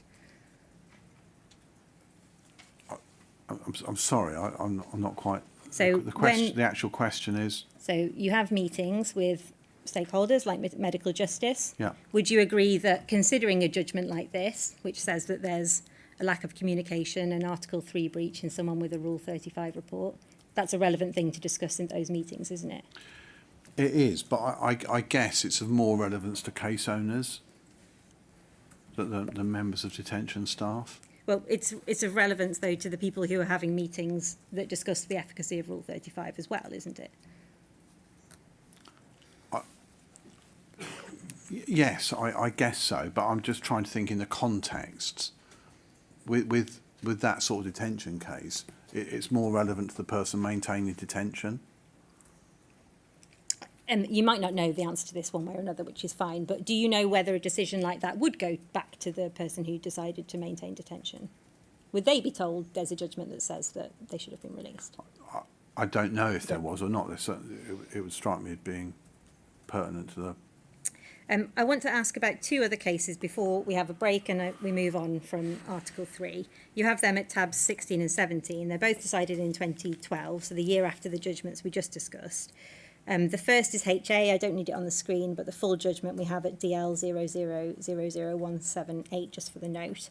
This is a detainee who was first detained at Brookhouse, then at Harmondsworth. He suffered from a psychotic illness. Again, I won't ask about the decisions that were made or the facts, but again, your judgment name comes up in this judgment 5 times in relation to correspondence. As you and others were told, he needed a Rule 35 assessment, and on 2 occasions within a week of that, when you and others were told it would take up to 45 days to get him sectioned. Mr. Partridge says that HA needed to leave Brookhouse, needed to be sectioned. He wasn't sectioned though, and 6 weeks later he was transferred to Harmondsworth and into Rule 40 segregation. And your name comes up again as you authorised this, according to the judgment. And shortly after he was put onto Rule 42 confinement and force was used, and then he remained in segregation for about 4 months. So the court found in this case that the Secretary of State's decision to authorise his continued detention was flawed from when she first had the opportunity to consider the matter more fully, and that was, according to the judge, a week after the Rule 35 report was received, and in particular after she had the opportunity to digest the implications of the psychiatrist report and the Rule 35 report. And she found that the way that the UKBA responded to the Rule 35 report was flawed as a matter of public law. She said that, as the judge said, that from the date of the psychiatrist's recommendation, the Secretary of State had a duty to take reasonable steps to secure transfer to hospital, and that the delay of over 5 months was manifestly unreasonable, and that therefore, and for other reasons, H's original and subsequent detention were in breach of Article 3. Again, then, it's a judgment that you're named in with Rule 35 reports, the response to which the court found was unlawful, and a breach of Article 3.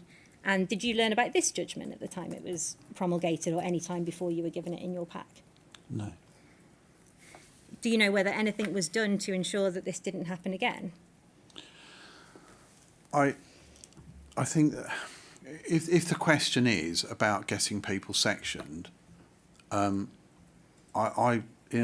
my previous role, I managed to make contact with the people in the MOJ that issue warrants for mental health transfers under a section, and it worked pretty well.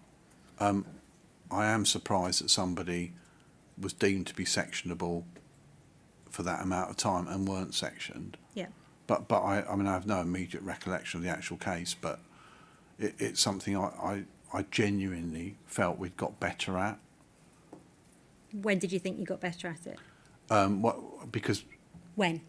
I can't say a specific date. I mean, before I was at DETMU, but as I say, I managed to make contact with the MOJ people that issue the warrants. Again, if this is slightly inaccurate, I'm sorry, it's just a recollection thing, but my understanding is as long as you got 2 psychiatrists trained, medics trained with a psychiatric qualification to sign the sectionable paperwork, that then the NHS had a duty to find them a medium-term secure bed within 14 days. So, and we did that on a number of occasions, even at some point eliciting the help of private providers. So I saw that as an improvement in the situation. as I said, I'm not going to ask you about the decisions in this case or the durations or any of that because it's been determined by a judge, but you've confirmed that this is another case where, as far as you know, you weren't made aware of the judge's determination on Article 3. Is that what you said? You didn't... If the question is... Were you made aware of the judgment? Specifically, was I made aware of the judgment? Officially, no, I wasn't, no. Unofficially? Oh, I don't know. But not, no, I'm sorry, I wasn't trying to be disingenuous. No, I have no memory at all, but I certainly wasn't told officially. You don't get a sort of like a round robin saying there's been a judgment on Article 3 involving your department. Okay, fine. And then just turning to the last of those Article 3 judgments, the case of HA was followed by the decision in the case of D. About 4 months later, it was handed down. He was detained at Brookhouse in February 2011 for 5.5 months, and then subsequently at Harmondsworth and then Colnbrook. And the decision of D refers to the HA decision by the now Lord Justice Singh. Again, there's no need for it to be on screen, but you have it at tab 17. B had a psychotic illness, had been diagnosed with paranoid schizophrenia. Successive detention reviews said he could be detained. It seems he was transferred to Harmondsworth because of a belated realisation he needed to see a psychiatrist. That's what the judge said. He was assessed by a psychiatrist, but he wasn't treated. And then the second time the psychiatrist saw him, he said he should be transferred under section to a psychiatric unit. He wasn't, and the court found that the absence of proper psychiatric treatment provided to D at Brookhouse and Harmondsworth, which lasted for many months, led to neglect in that he was denied appropriate medication and access to a psychiatrist and subjected instead to disciplinary sanctions under Rule 40 and 42. And the judgment says that as a result of this, his condition deteriorated, and the court found that the acts and omissions at Brookhouse and Harmondsworth again breached his Article 3 rights. This, I understand, according to your statement, that you were looking after Harmondsworth from March 2010 to September 2011, and the claimant in this case was there from the 4th of August to the 29th of November 2011, so with a month or so's crossover with you. Obviously, it involved the transfer around the immigration estate of someone with known healthcare issues, and the judgment referred to and involved some of the issues in HA. Were you made aware of this judgment? No, I wasn't, no. So in 2 years, we have 3 High Court judgments handed down with findings of Article 3 breaches, either mentioning you directly or relating to detention centres where you held responsibility. And I think your evidence is that you weren't told about the judgments themselves. Were you told about adverse judicial findings generally, even if you weren't directed to, here's the wording of the judgment? Were you told Article 3 breaches have been found in these centres around this time? I have no memory of that happening. Was anyone in your department, as far as you're aware, made aware of any of these? Do you now know? I have no memory of that happening. You have at your tab 4, and we have it, I'm not going to ask for it to be on stage, at DL 0000141, the statement of Nathan Ward. He mentions these findings, and he says that the findings of those, he's mentioning the last 2 decisions I mentioned, were not followed up with anyone at Brookhouse in 2022 or during his time or employment there. Do you know whether centres would have been informed, so whether they're Home Office run or subcontracted, when an Article 3 breach or indeed any unlawfulness was found in relation to someone in their care? I can't say that I have no memory, so I can't honestly answer that affirmatively because I don't know, to be quite honest. You'd accept, wouldn't you, that decisions of this nature about fundamental failings that amounted to breaches of Article 3, if they're not fed back, can't give rise to learning and change? Yeah, obviously I'd accept that. But having said that, I'm not saying it wasn't. I'm just saying I have no memory of it. And as far as you're aware, these cases which show, as the judges have found, very serious failings, particularly in the management of vulnerable people, and particularly with regard to the Rule 35 process, show serious failings, and want to ask you whether, if they didn't set off alarm bells at the Home Office, as far as you're aware, should they have done? I would guess I would have to say yes, yeah. I don't have too much more to ask you, but I'm going to ask for a break now of 15 minutes. So it's just before 1:45. So if we return at just before midday for Thank you very much. the last part of your evidence. Thank you, Chair. Thank you. Thank you. See you at 12 o'clock. Thank you.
Ms Moore, thank you.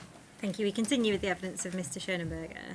Mr. Schoenenberger, before we move on to the last topic, I was asking before the break about your awareness of a number of specific judgments that discussed Article 3 breaches. And you may or may not be able to help us with this, but do you know whether there was, in more general terms, a process by which the Home Office were made aware of the outcomes of litigation involving the Home Office?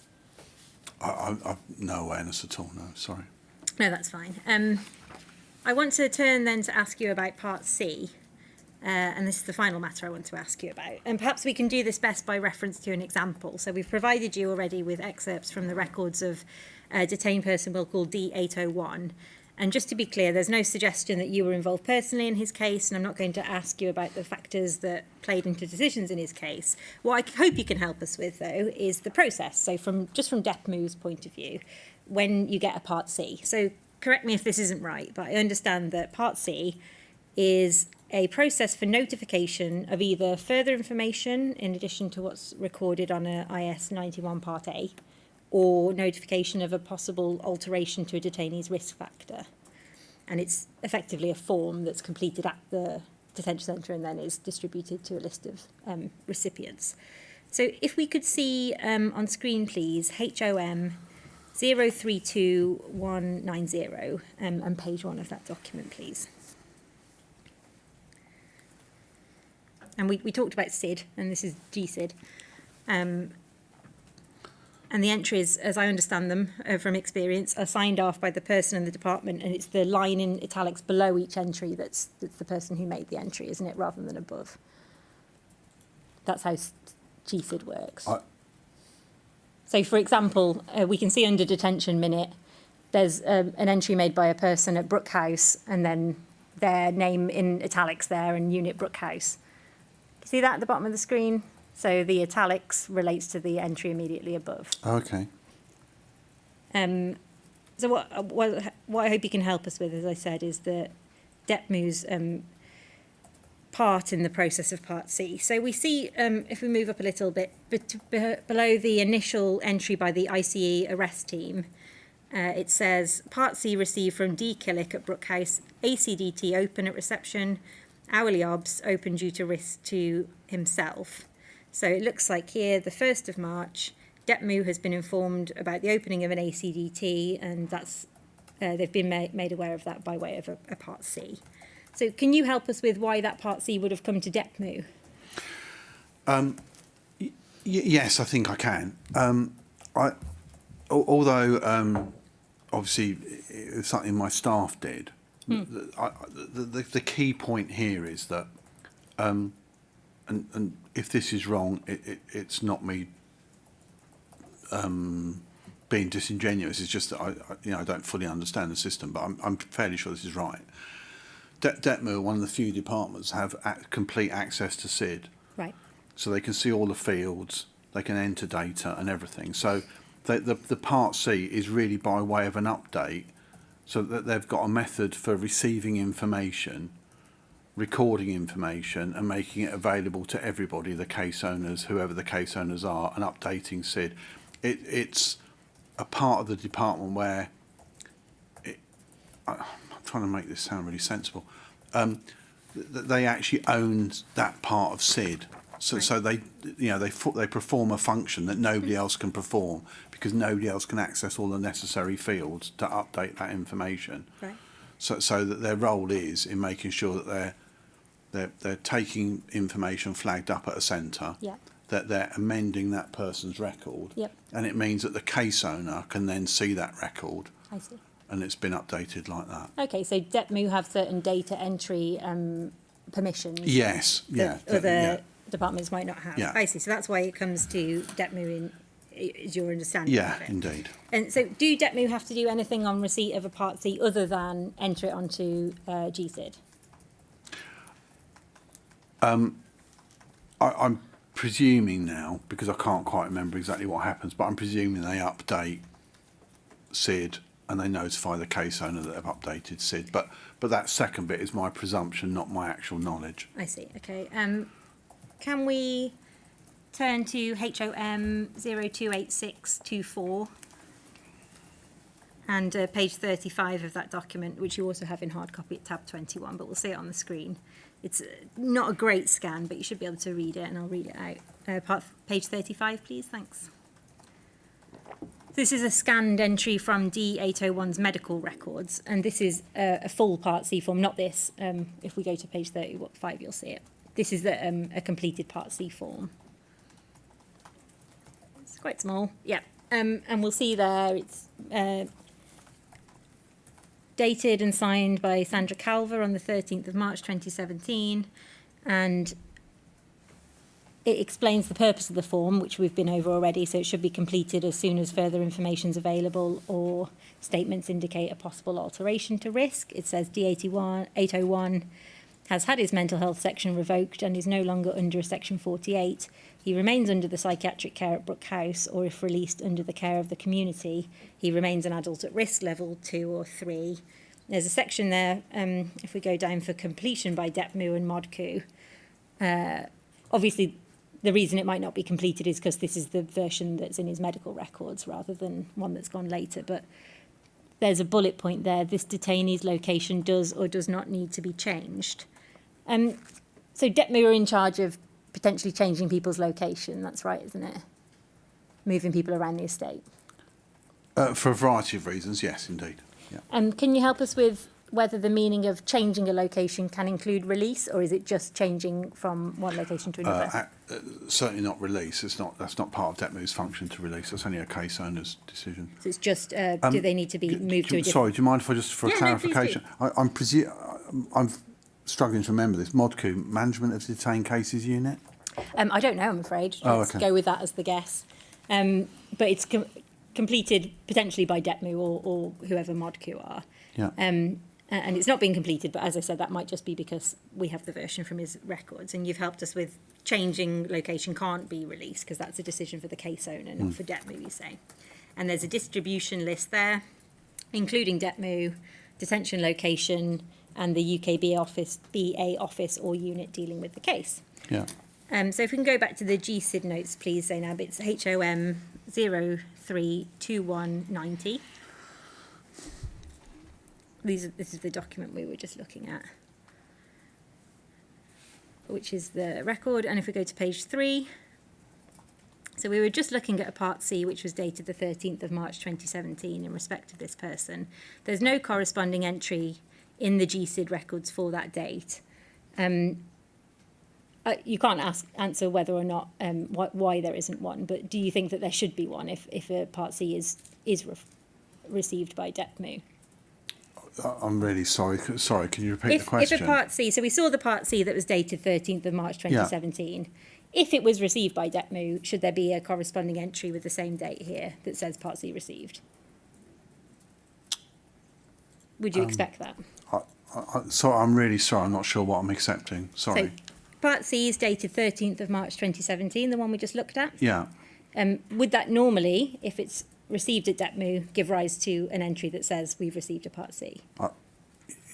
Yes, I would have thought so, yes. We don't know whether it reached DEPMU. No, sorry, sorry, I'm just... But if it had, yes, it gives rise to an entry, fine. And then there is a DEPMU entry on the 19th of March, which we see the sort of halfway down the page that we've got on the screen there, that says Part C received from Brookhouse, ACDT reviewed, and now ACDT constant supervision after active self-harm by ligature.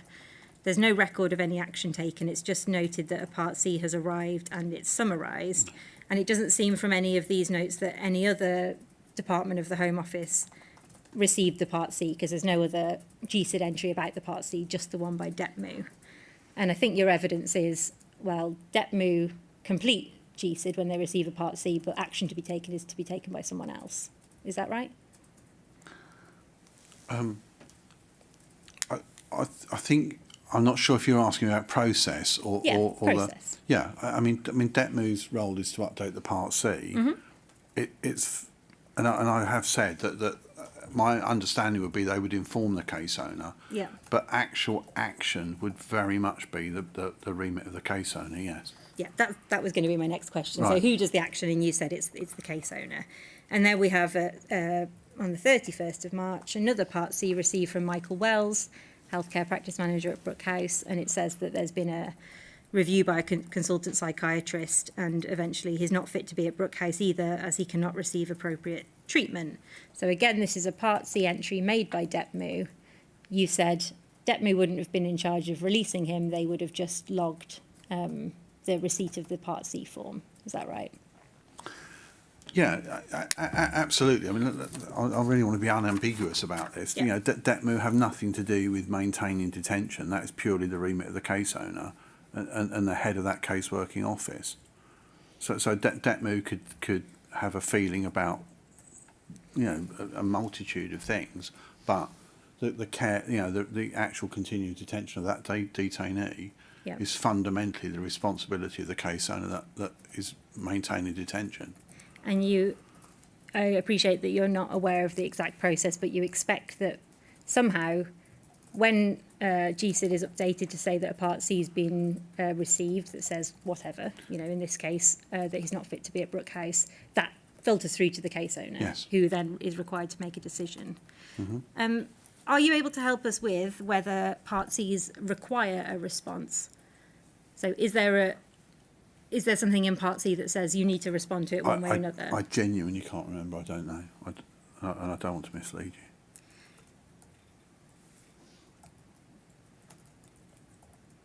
Part Cs were used in this example, we can see, as a mechanism for telling the Home Office that somebody was unfit to be in detention, and also to raise concerns about suicidal intentions. Well, we see that somebody's self-harm with a ligature, which we can only assume is potentially indicative of suicidal intention.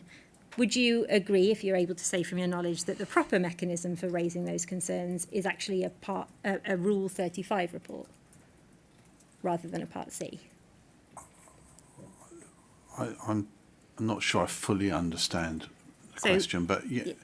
Do you want me to rephrase? So we see that Part Cs have been used here to tell the Home Office Yes. that this person firstly self-harmed with a ligature, you can see at the top of the form, and then secondly that a consultant psychiatrist thinks he's not fit to be at Brookhouse. In your view, if you know, is it in fact properly within the remit of Rule 35 to pass on these concerns rather than Part C? It would seem on the face of it to be, but I'm genuinely just not sure if the only way a Rule 35 would have happened is if there'd been an interview under that sort of process and the person had raised it with the medical person and started the process again. I'm just thinking that could be an issue of around the medical people dealing with it. Yeah.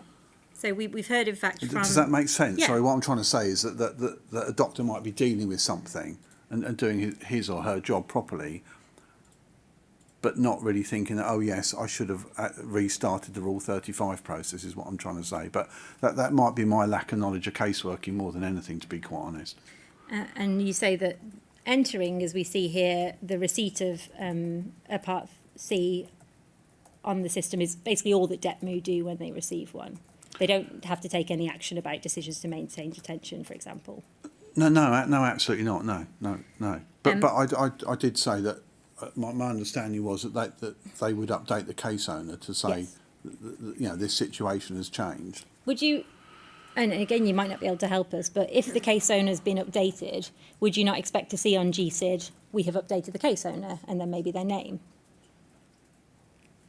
Is that something that would be pertinent to record? I don't know. I can't. So I'm sorry, I can't answer questions. I'm not sure if that's part of the process or not. Okay.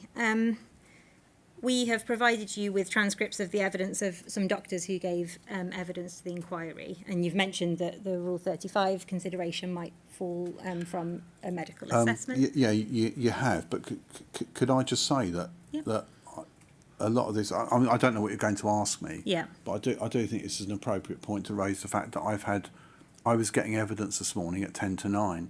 Well, don't worry. So that I have had a massive amount of evidence. Yeah. That, you know, late at night, early in the morning, when I was in the middle of a meeting yesterday at work. So I am a bit dubious about putting my name to a lot of evidence that yes, you're absolutely right, I've been sent it, but I'm not absolutely sure that I've had adequate time to to look at it and everything? Well, before I ask you to comment on it then, I will make sure that you're both looking at it and that I read it and summarise the relevant part Right. for you. And if you feel from that you can't give an appropriate answer, you can say, I don't think I've had time to consider it. Okay. Is that fair? It is at this juncture, yeah. Can I put on screen then, please, INQ 000169? And you'll appreciate that during the course of the inquiry, there's always new evidence being provided because people say things. And this is one of the things that was said in relation to a question I asked. This is page 50, please. And this is Dr. Chowdhury, who's one of the clinicians at Brookhouse. It's obviously much too small to be able to see there. Can we go to page 50 of the document, please?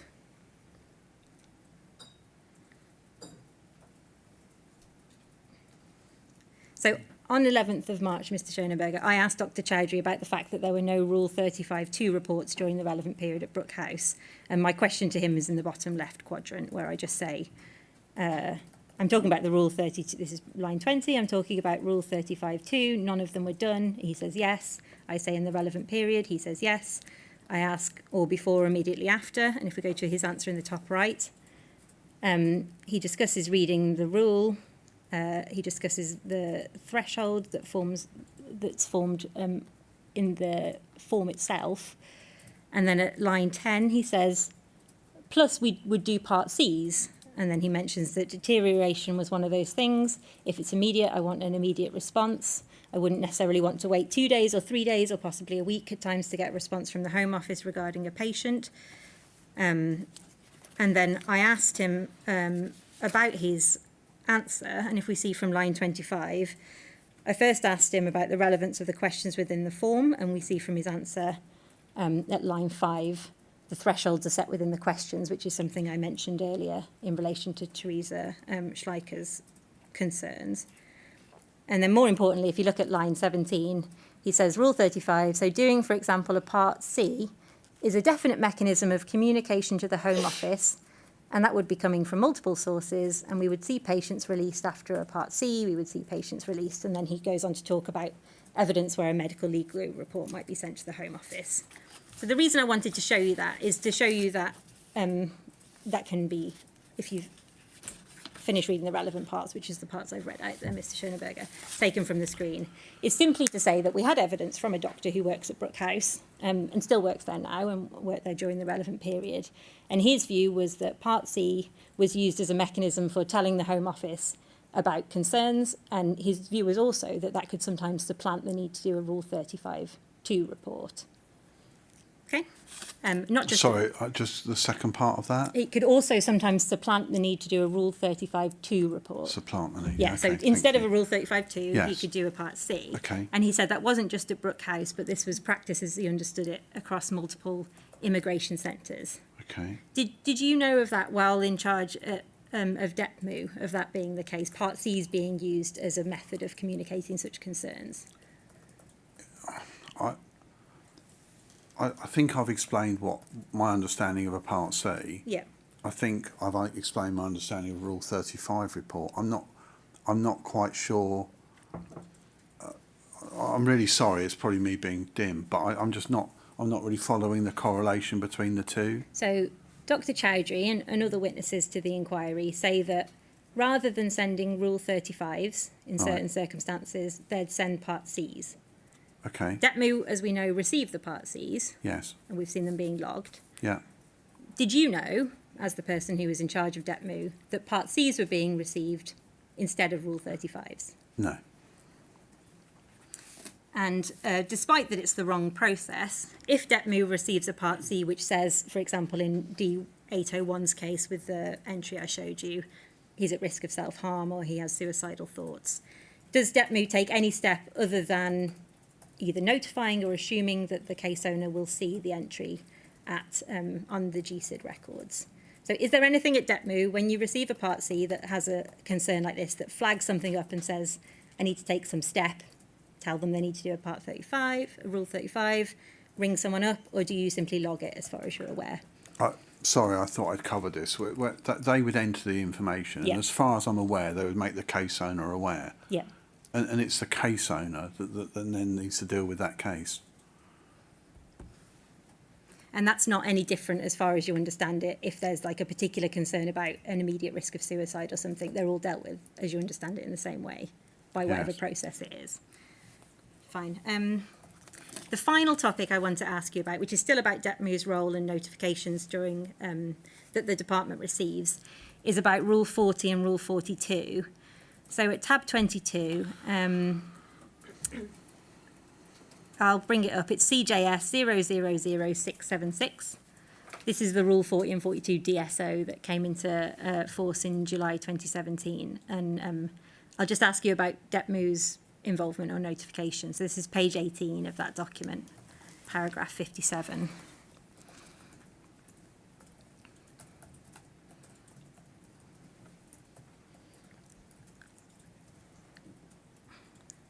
It says that additionally, centre suppliers must notify the DEPMU via a Part C of any instance of a detainee being managed under Rule 40 or 42.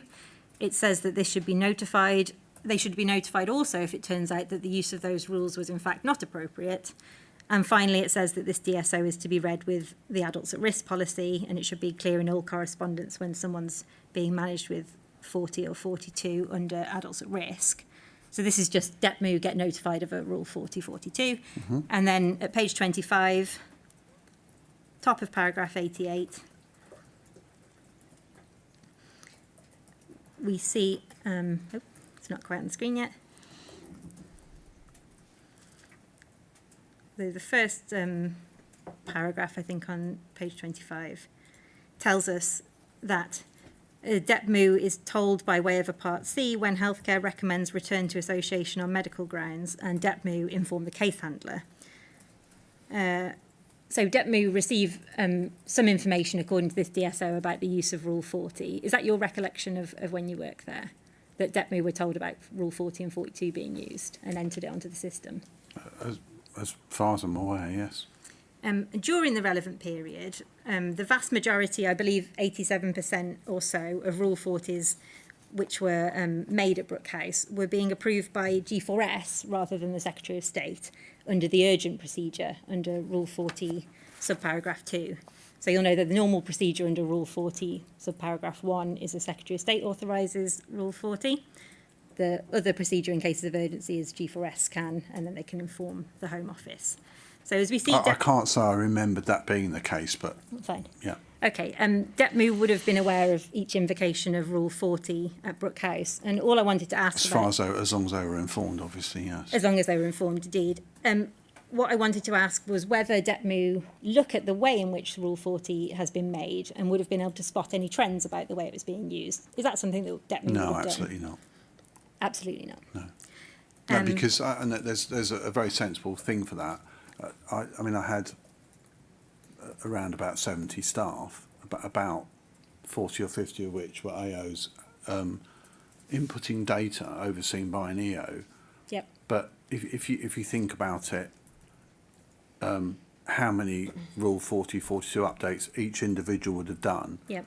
which shift they were on, how, you know, it would have, I mean, not that we ever thought about collating it or anything like that. I'm just trying to explain that, Yep. you know, one individual might be doing 2 a week, another one could be doing 1, another one might have not done one for 3 weeks. Yeah. So there's Would have no been difficult to do. yeah, there's no mechanism in which to collate, unless SID was set up to say, do you realise there's been, Yeah. you know, an upsurge in Rule 40, 42 notifications by X percent. Yeah. You know, there's no. So I'm not explaining that. No, very no, well, I but- understand. So there was no kind of analysis of trends. No, it was just individual because entries. you know the whole system doesn't set itself up to analyse trends. I see. And lastly, Part Cs, which we know do come to DEPMU, contain information about things that are pertinent to risks of individuals. So use of Rule 4042, they might contain, we can take that from the screen now. They contain potentially information about things like self-harm, suicide attempts, use of force. They contain relevant information about people's risk profiles. Did DEPMU have any process of analysing the trends in the sort of information that was being received by a Part C? So you said you didn't look at, for example, the number of Rule 40s, but was there any overarching consideration of the type of things that were coming in on Part C forms? that would allow you? No, Go on. no, not at all. Not in any. You know, I want to be really clear about that. Not in any dimension, because as I've explained, it would have taken some way of the system flagging up numbers or something, because to each individual person inputting the information, Yeah. they could be the only person inputting that information for a week, a month. Yeah. They wouldn't know. Yeah, so it would take either the system being designed in a way to collate it, or I suppose like an Yeah. audit process Or an by audit, which yeah. one person looks through, and, Yeah. and neither of those No. took place. That was all the questions I had for you, Mr. Schoenenberger. The chair might have a couple of questions for you. Thank you very much, Miss Moore.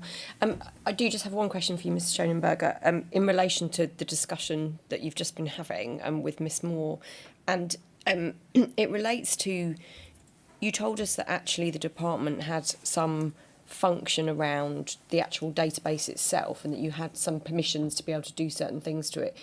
Did you at any point do anything about whether you could make changes to enable you to pull some of that data off that we've been talking about, patterns around certain types of things that were coming through? No, absolutely not. No. Thank you. I have no other questions. Thank you very much for coming Thank today. you. No, thank I you. know it's not an easy experience, but it's been important to hear from you. Thank you Yeah, for your time. thank you. Thank you. Just stay there for 1 sec. We're going to have a very short break now until past to switch witnesses, and then we'll hear from Ms. Smith. Thank you very much. Thank you.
you very much. Thank you, Mr. McCock.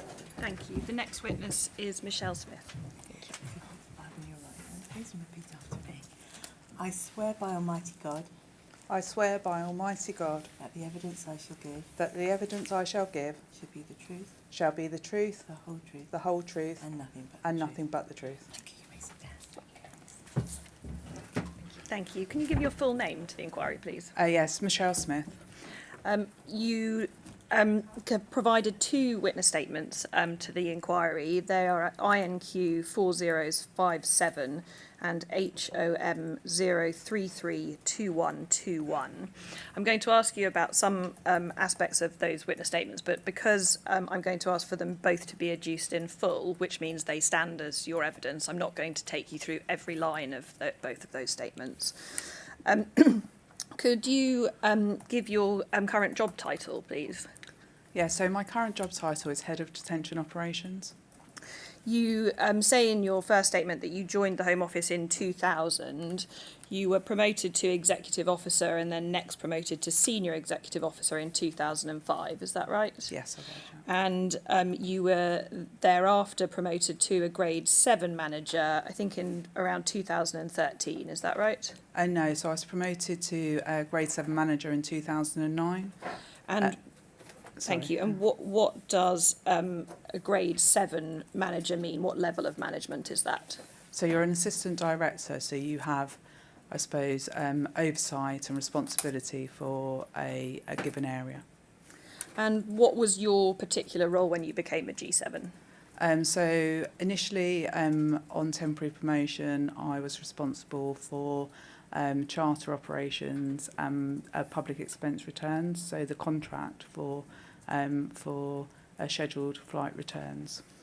You joined detention and escorting services in 2014, is that right? Yes, that's correct. And you say as a service delivery manager. Was that when you first became responsible for Brookhouse? Yes, that's correct. And what does the service delivery manager role entail? So, so oversight of the supplier contract and performance management, ensuring the contract is performing as it should do, is one aspect.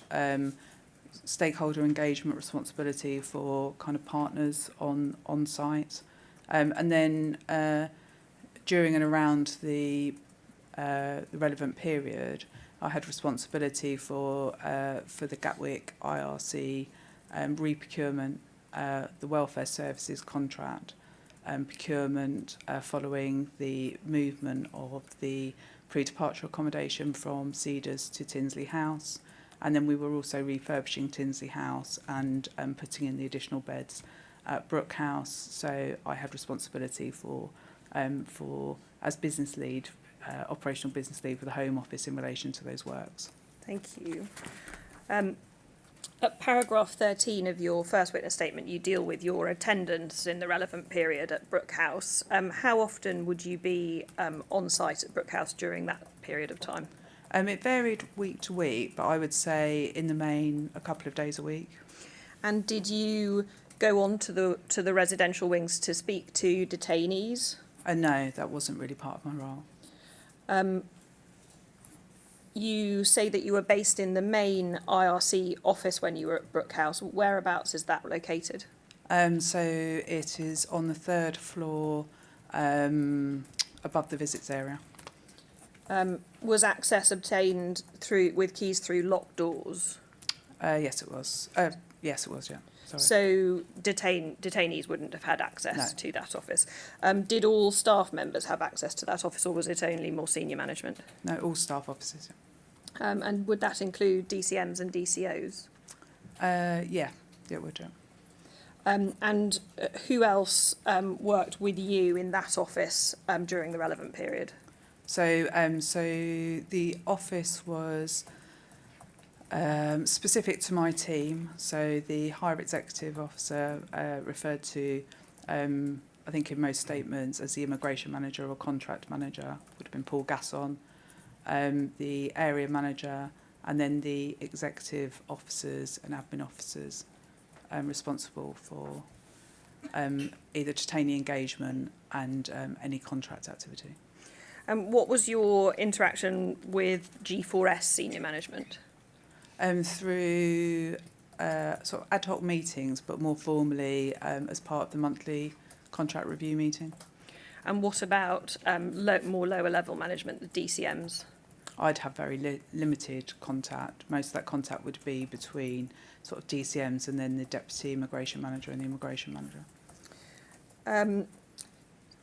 In terms of the management structure then, the line management, who reported directly to you? Was that Ian Castle? Yeah, Ian Castle reported And to he me. was Senior Executive Officer level? Yeah. And his role was Area Manager of the Gatwick Estate? Yes, that's correct. He was based at Brookhouse. Was he based at Brookhouse during the entire week? No, so he split his responsibilities across the 3 facilities.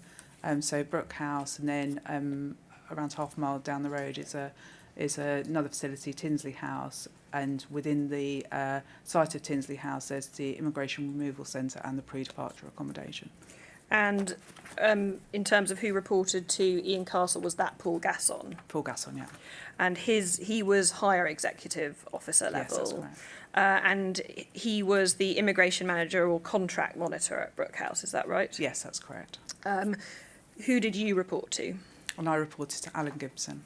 And was he head of detention operations? Yes, he was, yeah. And he was responsible for overseeing the day-to-day operations of the detention estate? Yes. He wasn't based at Brookhouse? No, he wasn't. No, he was based in Croydon. And for completeness then, he reported to Claire Checksfield, is that right? Yes, that's correct. And she was a director level head of detention and escorting services, and she wasn't based at Brookhouse during the relevant period she either. wasn't, no. You deal with the configuration of the Home Office team at Brookhouse at paragraphs 8 to 10 of your first witness statement. What's the current configuration of the team at Gatwick? What's the management structure like now? So the current configuration, there is a grade 7 service delivery manager, there's an SEO area manager, and then across both sites, the 3 facilities, there are 3 higher executive officers and 7 executive yeah, officers? I was trying to remember to sort my maths out. Yes, 7 executive officers, yeah. And who is the service delivery manager currently? The service delivery manager is Simon Murrell. And who's the SEO area manager? Recently appointed Natasha Barber. You say that the team is split into 3 groups which cover operations, performance and assurance. Yeah. Is that right? Can you just briefly describe what those 3 cover? Yeah, so the operations team are quite a reactive team, so they deal with any requests on a day-to-day basis from who is currently Serco, the service provider. They will deal with things like Rule 40 reviews, where we have a requirement to see anybody who's in Rule 40 or 42 on a daily basis. They'll sign off risk assessments for outside escorts, that kind of operational activity. The performance team will carry out the compliance activity. So it's a small dedicated team of people who undertake reviews of different aspects of the contract. And then the assurance team are responsible for third-party recommendations and reviewing self-audits carried out. And are those groups based across all 3 of the Yes, Gatwick they are, facilities? I think that's a more recent change Yes, from it March is. 2021. What happened prior to that? Prior to that, there was an HEO responsible for each of the different facilities, and then underneath that there was a group of executive officers, deputy compliance managers, who had responsibility for dealing with the operational aspects that occurred in that facility, and a thematic area for compliance, monitoring that across the 3 facilities. You refer in your statement to a pilot that was carried out in 2017 of a new arrangement. Before we deal with the pilot, what was the configuration of the team in 2016 prior to that pilot taking place? So you had an area manager, you had an immigration manager, and then there were 2 deputy immigration managers and a group. I don't think I included the group of admin officers within my statement, but I think there were 9 admin officers in total. There was then a review carried out in 2016. What was the review looking into? So well, there were a number of things. There was a review into disruption, removal disruption, and then there were also some recommendations. So I'm trying to do this from memory. Recommendations relating to from Stephen Shaw and I think HMIP as well, and that both said that there needed to be more engagement with individuals in our care around their immigration case. And then the review into disruption concluded that more interaction with people in our care in detention would allow us to identify whether there were any particular barriers ahead of that, the scheduled return, to make sure they could be resolved for the individual, and that would have a positive consequence on disruption. So the review recommended introduction of pre-departure teams, now referred to as detainee engagement teams. Yes, that's correct. Focusing on enhanced engagement with detained persons, and the intention behind that was to minimise disruption in terms of removals, was it? Minimise disruption, but then you had the other 2 own drivers from Shaw and HMIP around that being a positive thing for the individual as well. So that resulted in the pilot in 2017 of a new approach for the Home Office team on site at Brookhouse. So what was the pilot designed to do? So the pilot, the initial focus of the pilot was about the detainee engagement, because that was the driver. So that sought to increase the number of officers and the grading of the officers. So that there would be a support team underneath, but more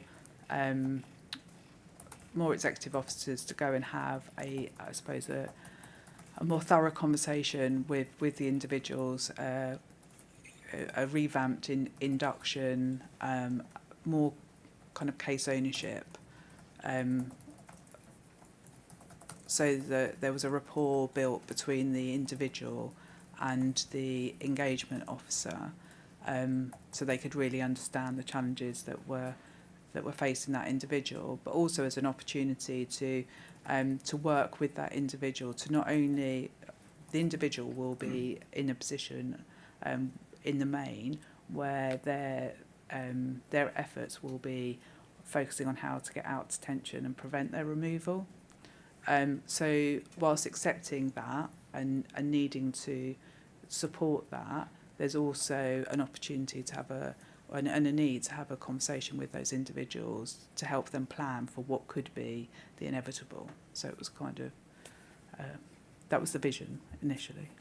So the pilot tested splitting the team out into 2, with detainee engagement being one focus and compliance being the other, so that those 2 roles were split. Is that right?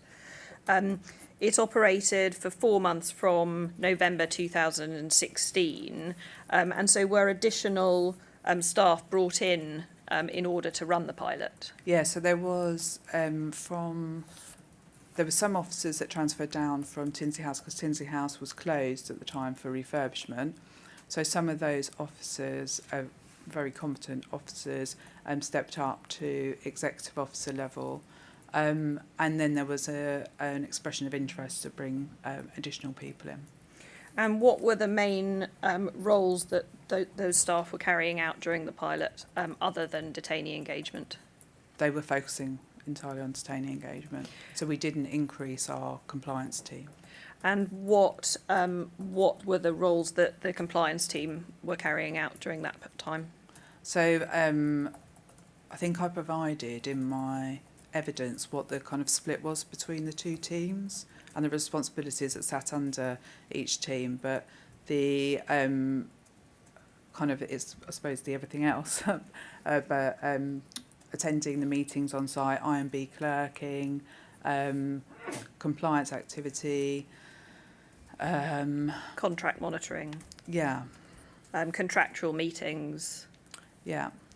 and interactions for the purpose of reviewing, as you've said, Rule 40, 42. Yeah, Secretary of State type obligation. The result of the pilot was that a decision to roll out that model in 2017, was that right? Yes, that's correct. What happened in the period of time between the pilot ending and the rollout in October 2017? So whilst the go live date was October 2017, the decision to proceed, I think, happened in May of 2017. So during that period, we maintained more engagement, not the full model, because we didn't have the resource to be able to do that. Not at this time, I can't remember whether it sat under my area or not. But yeah, so we maintained the model, but on a kind of reduced scale, and recruitment was underway to recruit the additional permanent resource into those roles, ready so that the team was in a good position to go live in the October. And did the implementation of the pilot concern only Home Office staff, or did it include any G4s staff as well? Oh no, it was only Home Office staff. So after the pilot was implemented fully in October 2017, the team remained split into those two areas, did it? Compliance and detainee engagement. The purpose of splitting the team was to ensure that there was a dedicated focus on compliance activity by one particular team and transfer the responsibility entirely for detainee engagement to a different team. Is that right? Under a totally different directorate, yeah. What was the benefit to monitoring the contract of having those separate teams? Historically, as a combined team, the focus had been on the engagement aspect. The main reason for that was that they carried out quite a reactive function. So they were tasked by case owners to serve paperwork on a detainee. They had KPIs around inducting detainees within 72 hours and KPIs around ensuring that any detainee who requested to see the Home Office was seen within 24 hours, and they couldn't control any of those inputs. What in the main happened was that the team were incredibly busy doing that work and had limited time to focus on the compliance activity. So it was... Or no control over their time to focus on the compliance activity. I see. So it was to increase the levels of resource in order to meet the compliance tasks. Yeah, and to ensure they had control over that. Moving on then to the contract between the Home Office and G4s. You say in your statement that G4s were contracted to provide welfare, security, catering, cleaning and maintenance services at Brookhouse. Is that right? Yes, that's right. At paragraph 6 of your first witness statement, you say that you are responsible for oversight of the supplier contract, supplier performance and contract compliance. Is that right? Does the contract include a requirement for G4s to comply with Home Office DSOs, the detention centre rules and Home Office policies? So the current contract does. I don't think the contract did at the time. Why not? I can't answer that. Was it understood that part of your team's role was to ensure that DSOs, the detention centre rules and Home Office policies were being complied with, even though it wasn't in the contract? Yeah. What, that G4S needed to ensure compliance, yeah. Well, you're the Home Office monitoring the contract. Yeah. Did that monitoring and compliance role also include ensuring that G4s were complying with Home Office policies, DSOs and the detention centre Sorry, yeah, rules? I understand, yeah. Yeah, so to the extent that they had the time to be able to do that, yes. And so was that part of your and your team's responsibility? Yeah, I think I would say it is part of that responsibility. I wouldn't say we were the only people that did that. Who else did? So there was an assurance team who also had responsibility for doing things like assuring self-audits, carrying out thematic reviews on particular areas. So where a thematic review involved a detention centre rule, they would have included that in their consideration. And how did you and your team know that check that G4s were fulfilling those obligations in relation to Home Office policies, implementation, DSOs, and compliance with detention centre rules? So we would have looked at the DSAT review of self-audits and where we had sufficient time to do so, we would have dip sampled self-audits ourselves. Did you have sufficient time to do so? Not routinely, no. And weren't necessarily expected to. So there was a KPI within the business plan in detention that required the on-site team to carry out 7 hours contract monitoring per week. That was the expectation, and an acceptance that in the main that didn't really stretch further than being able to attend meetings.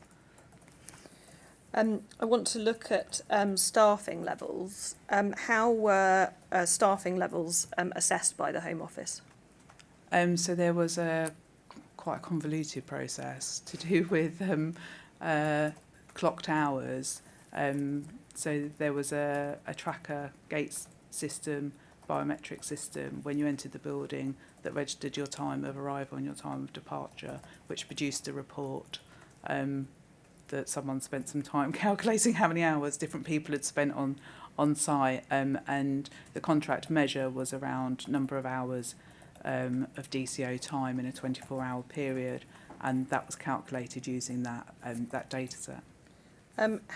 How did it come about that, or what was the reason for the staffing levels to be assessed by number of hours rather than by number of actual people, DCOs and DCMs? So that predated me, so I don't know what the rationale was for that, but that was certainly the process when I arrived at the centre, as was explained to me. And did you think that was the appropriate way for staffing levels to be assessed? No, because when I was part of the team drafting the new contract, we didn't do that because I think for the some of the things that we've heard during Panorama, it doesn't really give you any control over where people are at any given time. And so did you raise that as a concern at the time? Yeah. In terms of local performance assessment, there were physical checks of the centre itself, is that right? Yeah, on an ad hoc basis, yeah, there were. And was that by Paul Gasson? Yeah, and the team. So on a daily basis, the team were responsible for emptying complaints boxes on each of the residential units. So as part of that, they will have gone onto each of the units and checked to, make sure things were looking clean, and there was some cleaning checks carried out. I think they might have checked 3 times a week at that point, but there've been so many different changes. It's hard to pinpoint what happens at what time. So were those assessments recorded? I couldn't answer. Paul would have dealt with that. The contract contained KPIs, as you've said, key Yeah. performance indicators, is that right? What happened if failures were identified that resulted in a KPI failure? So they would have been by if they were identified by my team, they would have been put on an issues log. And then if they were identified by G4s, they would have been put on what they termed as their mitigation log. And then there was a weekly operational review meeting attended by Paul Gasson, and I think either Ben or Steve Skitt used to attend from G4s, where they would review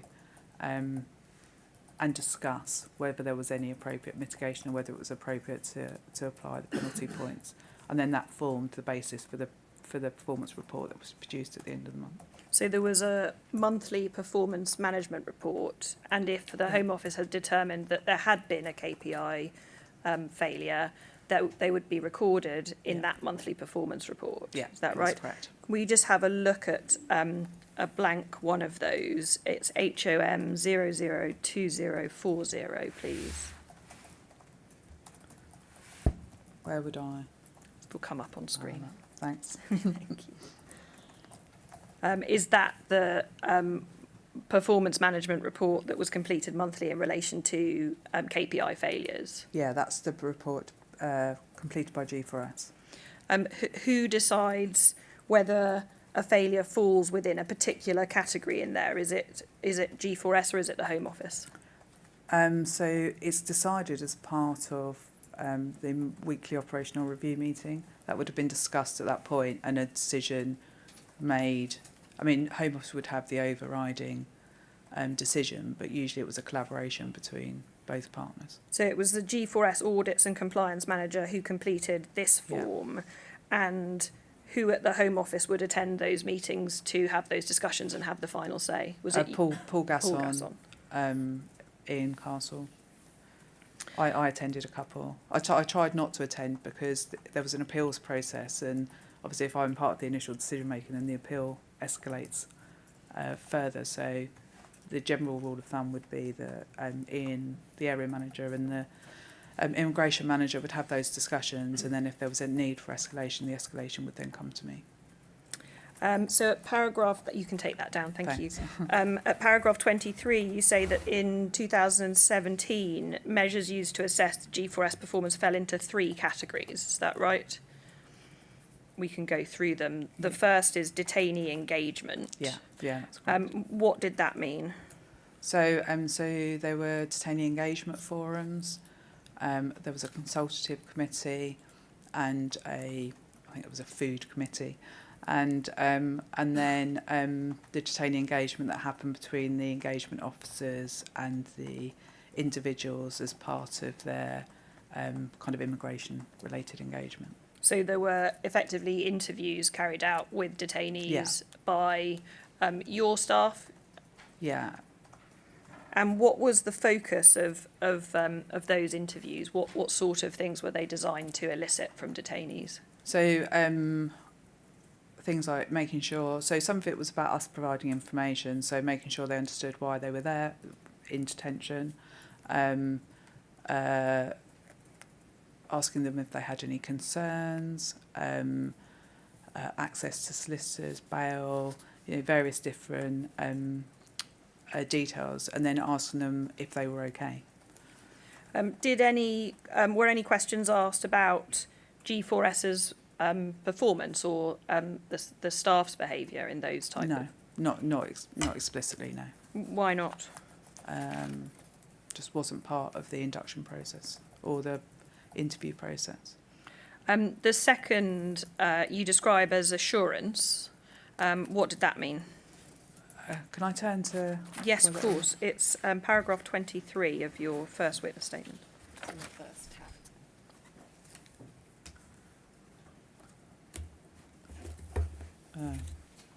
So Sorry. tab 1 Tab 1, thanks. should have your first witness statement, and it's paragraph 23. It's a test in itself, isn't it? Okay, yeah. So I described this in my statement as being about sort of analysing data.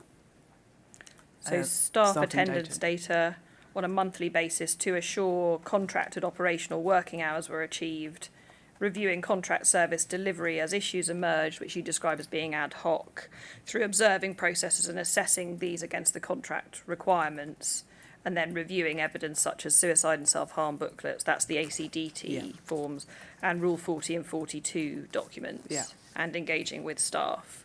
And again, was that something that your team was carrying out? Yes, it was, yeah. What levels of staff would they engage with at G4S? Routinely, I would say DCMs and DCOs. The third you describe as information sources. What sort of information sources were reviewed? So things like IMB reports, the Safer Community reports, security reports, surveys. There were meetings with the IMB. How often did they take place? So formal IMB board meetings on a monthly basis.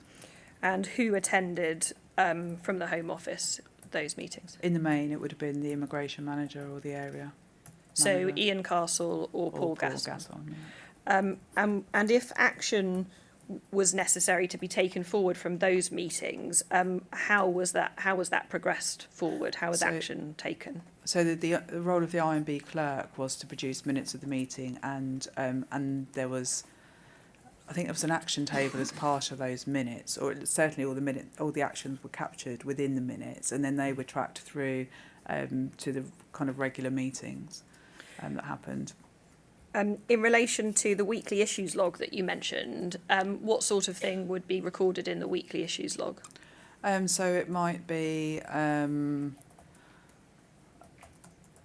failure to clean a yard, or Rule 40 paperwork not being completed correctly, reception process not completed within the 4-hour period, those sorts of KPI related issues. And where they constituted a performance failure, they were also added to the performance log, which you said G4s referred to as a mitigation log, Yeah. is that right? And then if they constituted a KPI failure, as you said, they would be progressed to the document we looked Yeah. at on screen. What sort of thing would constitute a performance failure? Same things as I've just described, but without that hadn't been mitigated through it being part of an extraordinary event, or something outside of the supplier's control, or something that they hadn't been able to demonstrate they'd put in place procedures to prevent it reoccurring. They were generally the two areas that we would consider for mitigation. I see. And so where there was mitigation, a performance failure wouldn't be recorded. Yeah. But would have remained on the log. So it was recorded in that respect, but not presented in the performance report at the end of the month. I see. So G4s produced that performance report for the Home Office monthly. Who was it sent to? So it was sent to commercial, and I believe to Paul Gasson and Ian Castle. I didn't receive it. What would happen if there were repeated failures? So repeat failures. So for the monthly operational review meeting, we had a pre-meet, and during that meeting we discussed whether there were any emerging repeat failures. And what sort of action would then be taken? We would have a discussion about it at the monthly operational review meeting. And how was that followed up then? How did you ensure that they weren't continually repeated? So it depends on the particular situation and how easy they were to resolve. So an example of that during the period was repeat failures around visits, and people being provided to the visits area on time. So that had become a repeat failure. It was raised at the operational review meeting, I think it was either in June or July.